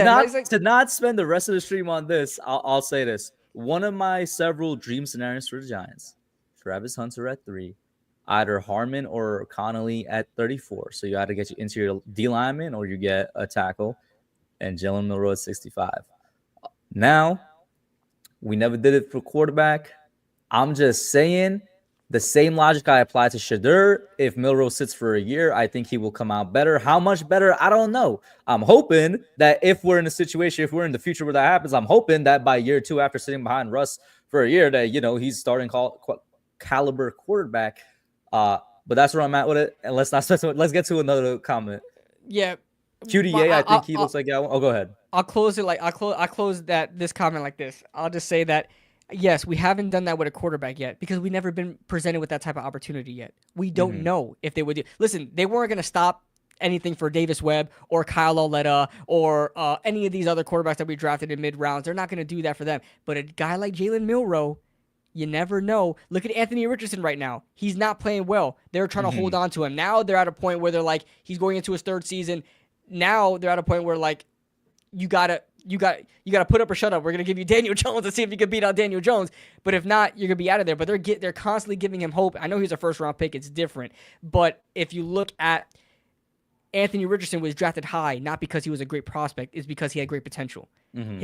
He only started like 12 games out of his collegiate career. He barely had done anything. His tape didn't say 1st round pick. His potential said 1st round pick. You know what I'm saying? So let's see what happens. I know we haven't done that with quarterback yet because we haven't had the opportunity to. I don't know if the Giants would be so stupid because we are a team. We are a team that tries to make things work out with later round guys, no matter who's our GM. We are a team to do that. I know we haven't done it with quarterback yet, but we've done it with multiple positions. Who's to say that we don't? We've done it with Daniel Jones. We held out for Daniel Jones for so long. He was a 1st round pick, man.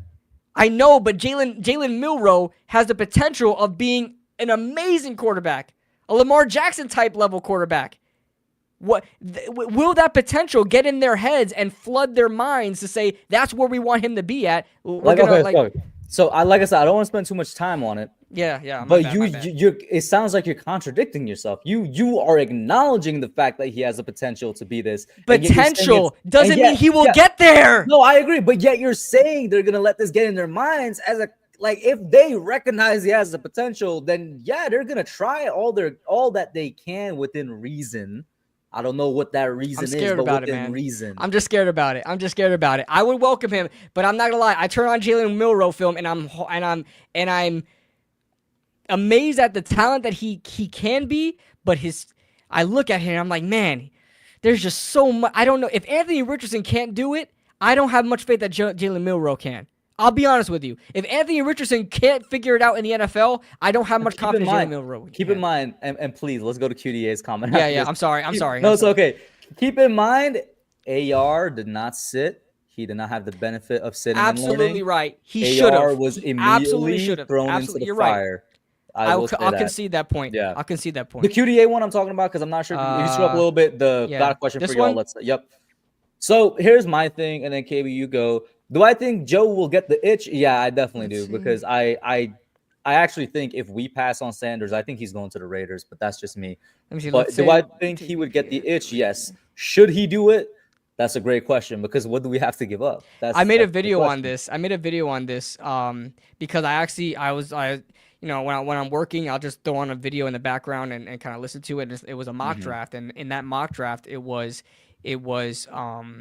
they take Travis Hunter at 3, and I think the only team threatening to take Shedeur, if we don't, it would be the Raiders, but they have Geno now, and Geno could be there for a while. Now, they could still take him, but if they don't decide to do that and they decide to go BPA, then he's going to take a dramatic fall. The Giants can swoop in and trade back up into the first and get him, and you can match up Travis Hunter with Shedeur Sanders. I gotta look at this draft order. If you look at the draft order, I think the next possible spot, barring a trade up, that's so unpredictable. But barring a trade up, it would be the Pittsburgh Steelers. I was gonna say Steelers. I was actually checking the draft order to see where are the Steelers. They're at 21. They're at 21. 21. And the Steelers could even trade up. But I don't know if the Steelers would be willing to trade up for another quarterback, because they just went through something with Kenny Pickett. And I know they didn't trade up for Kenny Pickett. This might be a dumb question. Who's the Saints quarterback right now? The Saints still have Derek Carr. No, I mean, I can see them going for it. They could. There's been, I've seen a ton of mocks saying the Jets could go for him. I don't know if I necessarily agree with that, but I've seen a ton of mocks saying the Jets could go for him. They could too, but and to be fair, they don't have anybody right now. They got Justin Fields and Tyrod. Is Tyrod still there? Was he on a 1 or 2 year deal over there? I think he's still there. So what's crazy? My pro comp for Shedeur Sanders is Tyrod Taylor, but a better, way higher ceiling. But I think they're a very comparable player. So it would actually be cool if Shedeur Sanders ends up a Jet and he can learn. So there's like 3 teams before I agree with you, before Pittsburgh, that I'm like, all right, all these guys could take him. Vegas, and they're the ones I think the most that could do it. I do think the Jets could do it, and I think potentially the Saints. But after that, all these teams, Bears, Niners, Cowboys, Finns, Bolts, all of these guys, they have a quarterback that they're going to stick with for before they take. Call me crazy. But after all of this that we talked about, I made a video on it. I would not be opposed to trading back up to getting Shedeur with Travis Hunter. What are you thinking is the comp that you're giving up to trade back into the first together? I did it. I gotta see my video. It wouldn't be a next year's first, because I went through a bunch of trades. Like 25 trades of teams trading up for a quarterback, because there's a quarterback premium, but everybody thinks that a quarterback premium means 2 first-round picks in the next draft. If you look at all these picks, I gotta go back in my video and look at it, but you're not giving up we would give up a 3rd rounder and a next year's 4th. That's all you would give up. That sounds ridiculous. No, that doesn't sound true. It's true. Let's do it. Let's look at it. No, I can't. No, what the fuck? What are they gaining? They're not gaining shit. The other team. What is the other team gaining, bro? Teams have done it. Teams have traded back. What is this? Remember, we're at the 34th pick. No, we're gonna give up a second. We're gonna swap. You didn't say that. Okay, I was like, no, we're gonna swap. Yeah, I'm sorry. I'm talking about extra compensation. That 34 is no question. That's gonna be a part of it. But Jeremy it's gonna be to answer the question. It's gonna be 34, 99 and like a next year's fourth. I would give that up in a second. 34, 99, and next year's 4. I would give it up. I would give it up immediately. Yeah, too. yeah. The But I'm just like, no way. I'm in disbelief. trades. Let me look up something up real quick. Trades. You can Was look it at the recent, comments. KB? Was it recent? Yes. I'm gonna look it up. Oh. What? Trades for QBs. What is the one I looked at? All 29 times NFL teams have traded up for a quarterback. And what was the one that I compared? Share your screen if you can. Yeah. Yeah. Man, I got a headache and a half. Probably the light, I would assume. Yeah, it's the light. It's just bothering me. It's all right. You guys can see my screen? Yep. Okay. Because everybody goes back to this all the time. Everybody goes back to this, the RG3 trade, because that was like freaking robbery.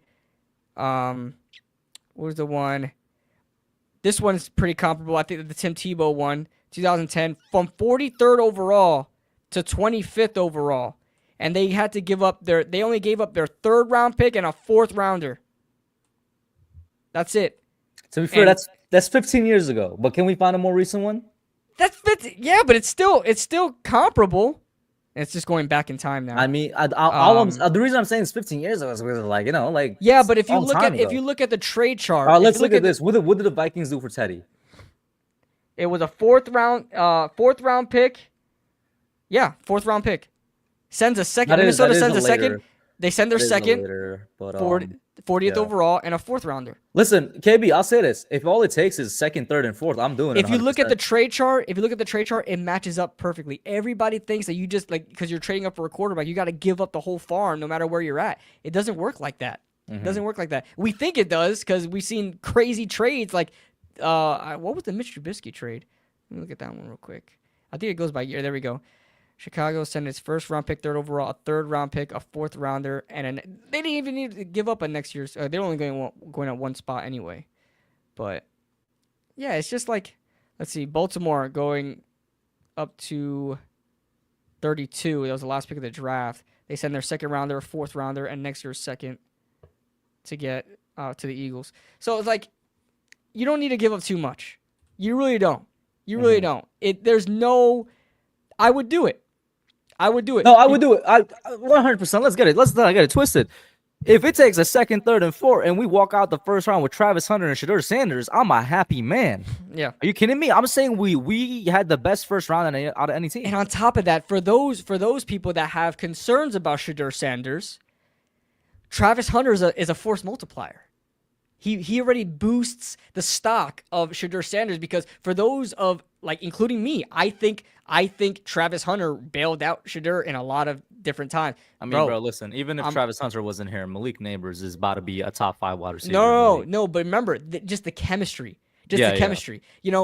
If you have Malik Neighbors, Travis Hunter, and Travis Hunter's been with Shedeur his whole collegiate career, it's a force multiplier where, okay, you could be concerned about Shedeur Sanders going into the NFL, but now he has his favorite target. You know what I'm saying? So I know it's a pipe dream. I know, but I made a video about it because I thought it was really intriguing because it's like anything can happen in the draft. We've seen crazy things happen. What's more of a pipe dream, KB? What you just described or what I said? Travis, Connerly, Milrow in the 3rd. What's more of a pipe dream? I think getting Travis and Shedeur is more of a pipe dream. Okay, because I just don't think Milrow will drop to the 3rd. I just think it's such a freaking Cinderella story for Travis and Shedeur to end up on the same team. That I just don't think it's gonna happen. And Shedeur's draft range is so unpredictable. Like it's gonna be. Hayden got it. He got it.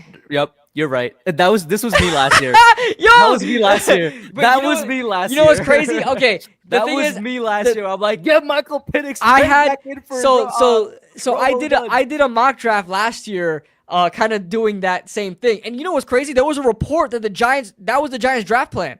There was a report the Giants wanted to trade back up into the 1st and get Michael Penix, but they didn't know he was going to go that high. So they wanted Malik Neighbors. He was their guy, but they also wanted to adjust the quarterback position if they weren't able to get to 3. But my thing, my pipe dream was Malik Neighbors and Michael Penix because I think Malik Neighbors was just more versatile. I think he was just a better receiver than Rome. I mean, he's the best. But yeah. But I told everybody. But yeah, that would have been awesome. That other guy was just a name merchant, and they didn't listen to me. All right. Yeah. MSJ this, MSJ that. Where's MSJ Yeah. right now? I like MSJ, but yeah, Malik Neighbors on top, bro. Malik Neighbors on top, but bro, let me see. KV dipping into take Neighbors and get Penix in the late first round, late first bag. Yeah, I mean that was me last year, and the Giants. There was a report. I can't remember who did it, but there was a report that was the Giants draft plan. Let's And see. I'm gonna believe it because I believe the report back in 2017 that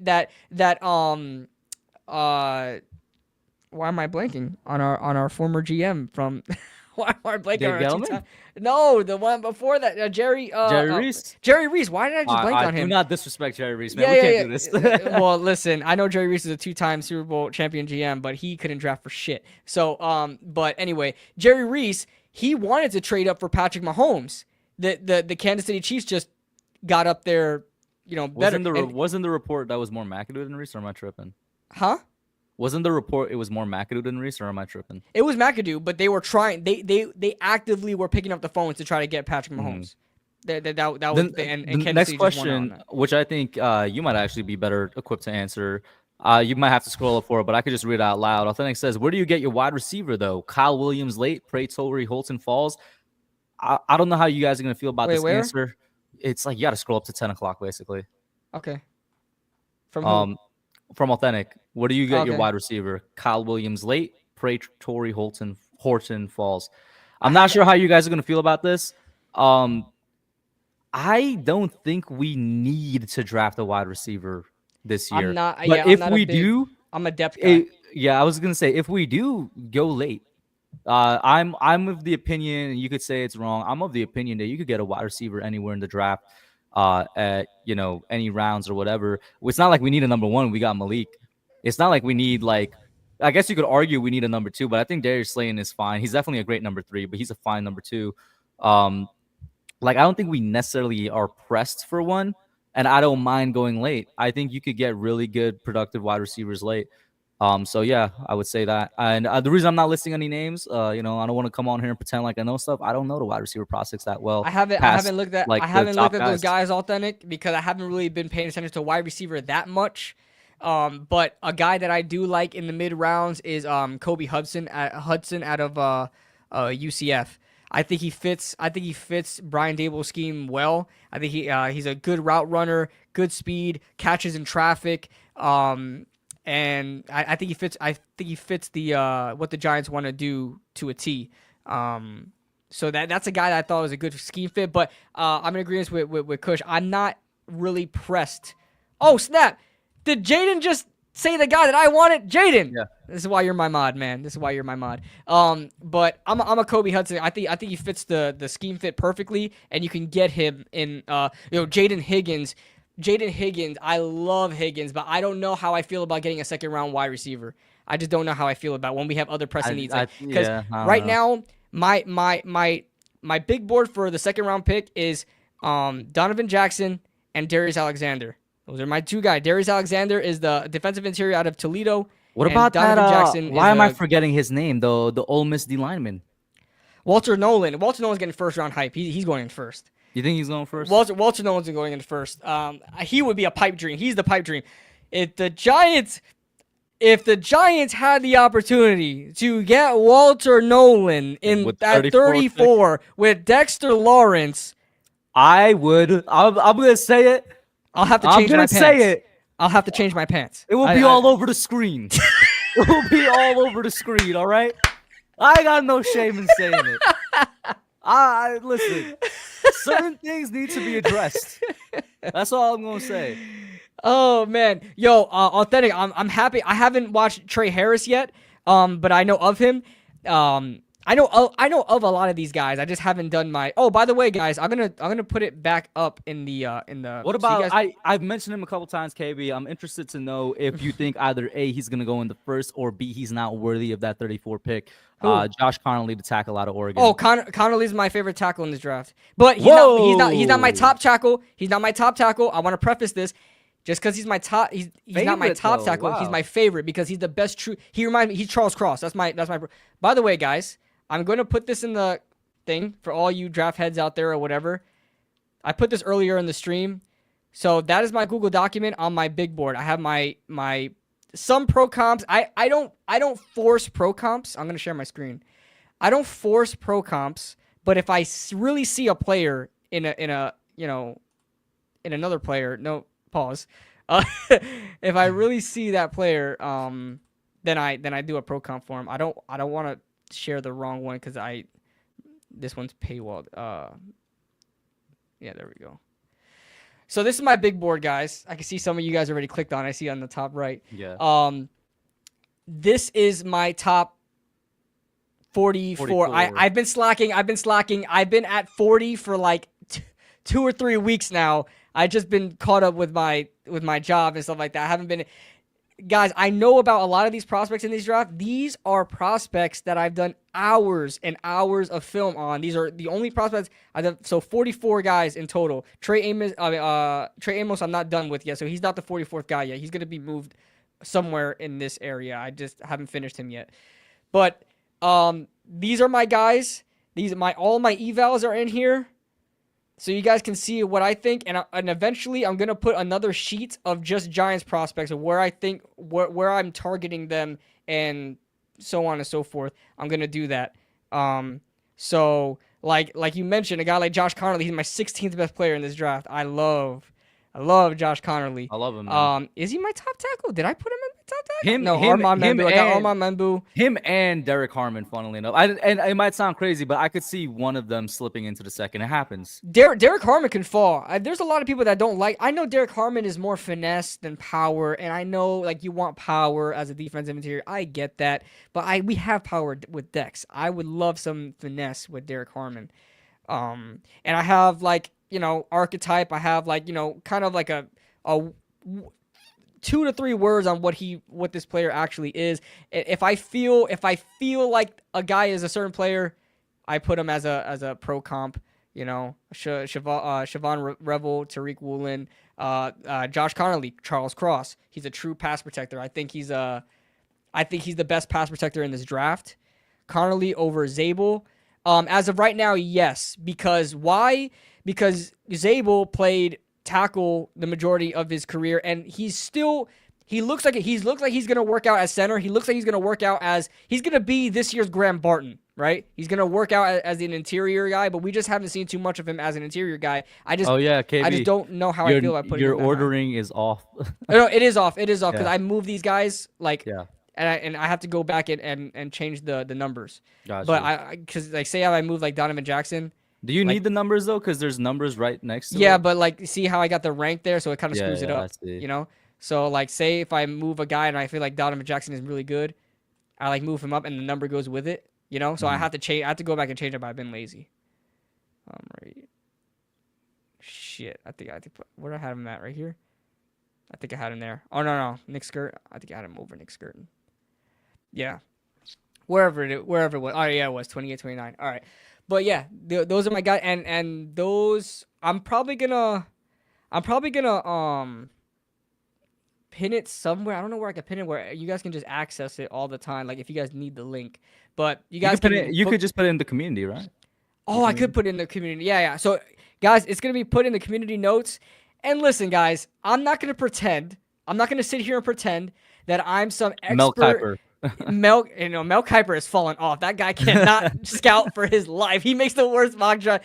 I love Mel Kiper. He's the godfather of all this, but man's fallen off. But yeah, I'm not the freaking Daniel Jeremiah, Mel Kiper, Field Yates. I'm not. Is that his actual name? I've always wondered that. Somebody really named their son Field. Yeah, listen.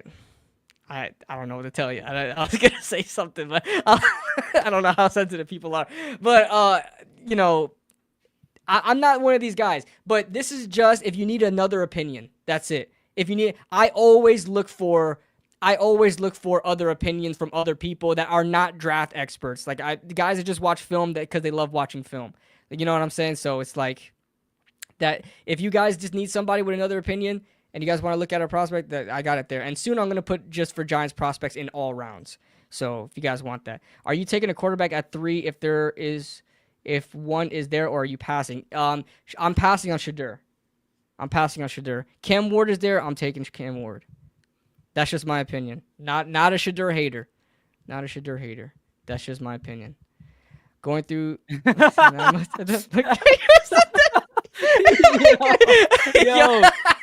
this is what I'm saying. No disrespect to Field, but all of us got a question. Like, his parents really named him Field? Oh my god. Oh my god. I like Simmons too. I like Simmons too, R0B. I like Simmons too. I was going back and forth with Simmons and Josh Connerly as far as where I put those two guys.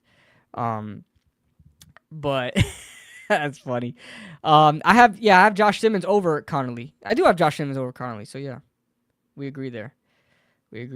And I got Membu at really high too. I think his potential. I think Armand Membu is everybody's just number one. You're passing on Shedeur. Yes, I'm passing on Shedeur. R0B. I don't care. I don't listen. I'm done. This is not on R0B at all. I'm not even like directing this at you, because you haven't even went there. But I'm saying, like, throughout the years of being a content creator, especially a young content creator, it's very easy to be influenced by other people's opinions on what you think about a player. Where if you don't see something but everybody else does, you just like, oh, sure, I'll just put him higher on my board. I'm done doing that, because there have been so many times I was right about a guy where I was right about a certain prospect, but I drunk the Kool-Aid because everybody else was, and he wound up being just as what I thought he was going to be. I'm done doing that. If I don't think Shedeur is worth the 3rd overall, I'm telling you, I don't care. And if I'm wrong about it, I'll eat my crow, because that was my true opinion. Is what it is. Is what it is. Also, like, I mean, he's also said, like, if they take him, especially now, he's actually happy because they didn't force it. And all yeah, that. and I did say that as well. If they do take, why don't you like him at 3? I don't think I don't think he's a franchise guy. He could be there. I think more likely than not, he's just gonna be a decent quarterback, not anything like special. I don't see him being special. Let me stop. So Eli, I don't like when people. I know his play style similar. He has similar. I don't like when people compare him to Joe Burrow. I don't like when people compare him to Tom Brady. I don't like that, because if you pro comp them, if you want to say ceilings, sure. If you want to say ceilings, sure. KB, I just inadvertently started a nasty agenda for myself. Yeah, you know what? He's not gonna be the best. He's gonna be. But guess what? He's gonna be good enough to get us in the playoffs, like Eli. And when the playoffs come, he's gonna turn it up a notch. He's gonna turn it up. Come on now, playoff standards. I think the difference between Cam Ward and Shedeur is, I think Shedeur has all the mechanics right. I think that's what I love so much about him. Yeah, he has the mechanics and right. Same as you. If I'm wrong, like, I mean, whatever, bro. Like, I'm wrong. It is what it is. I have no problem admitting that. But for me, I think that's why I love him so much. Is I'm just like, man. And I'm saying this as maybe I am blinded, but I looked at a quarterback that we kept on the roster for 6 years that was the exact opposite of Shedeur Sanders in terms of Shedeur. I think is a great in the pocket. I think his mechanics are great. I think his timing is nice. Like, you know, I don't hate on anybody that wants Shedeur at 3, because I understand.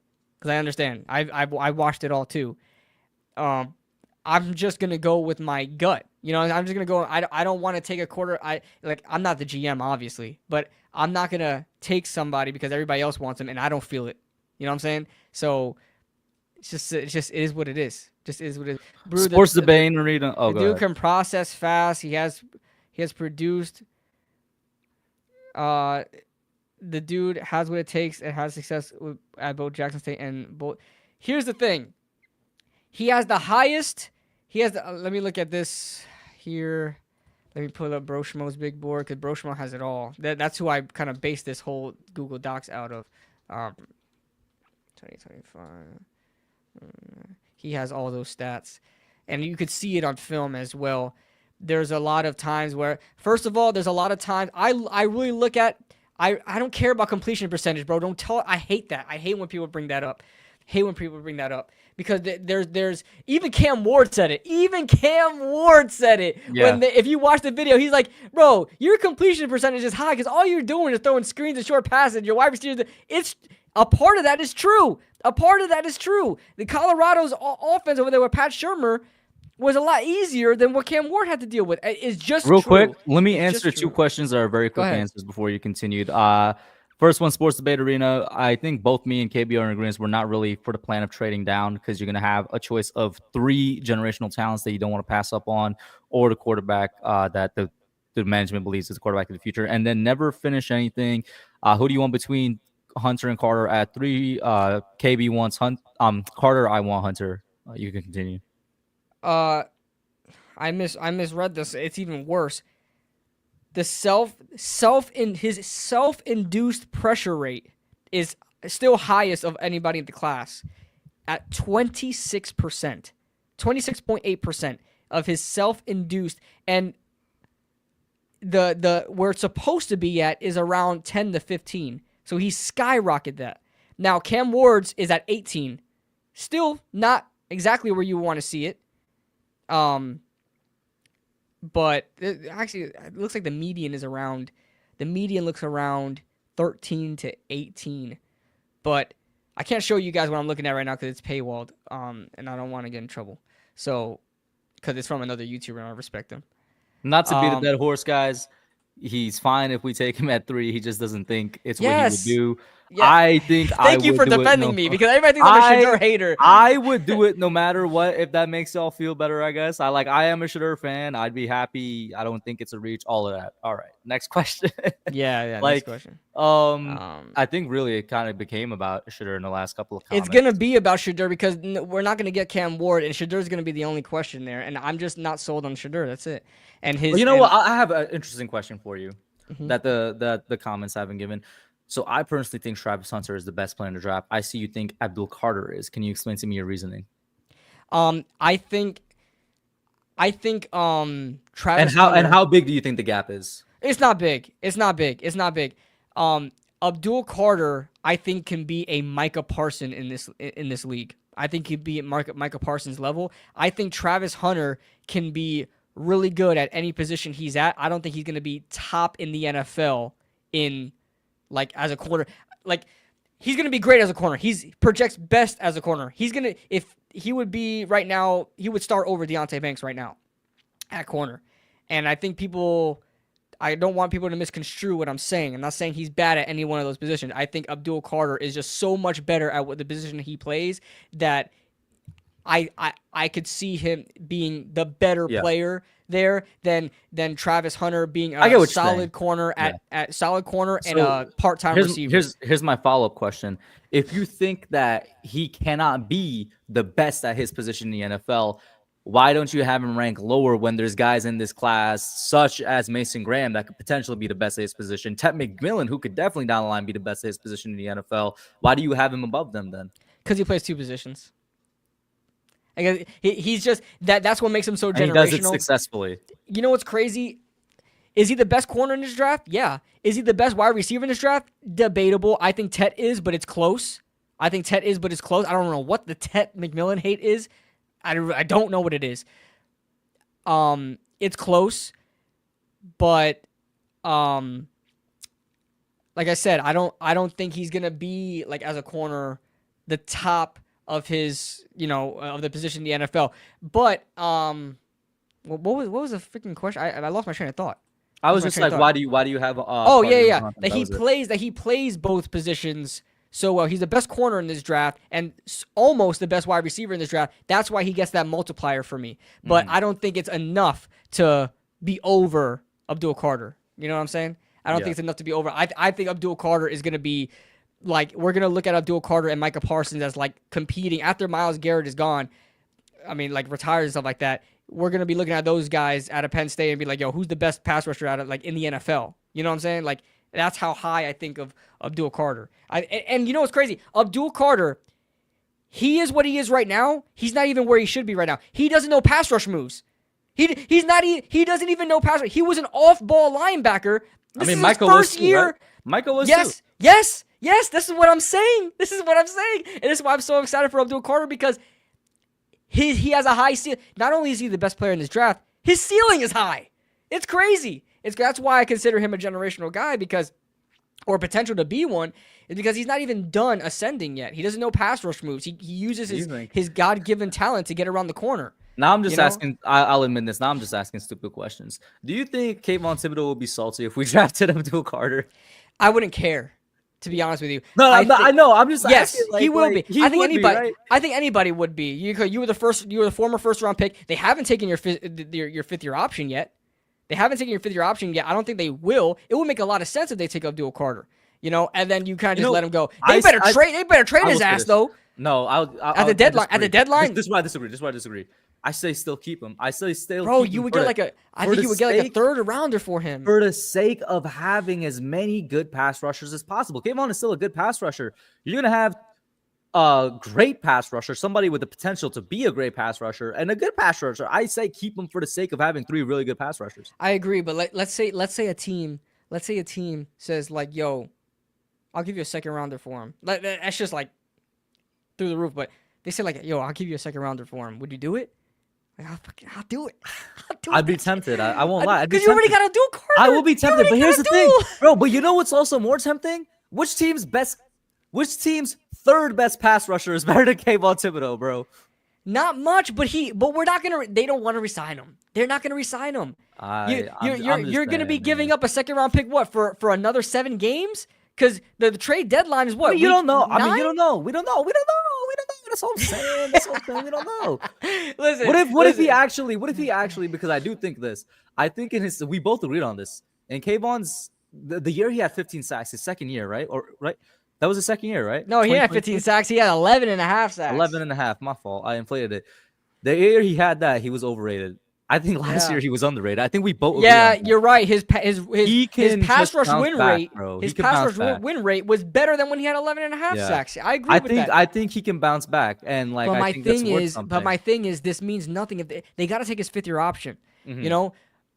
I don't want to make the same mistake we did with Xavier McKinney. We got a 3rd for him. So we got compensation.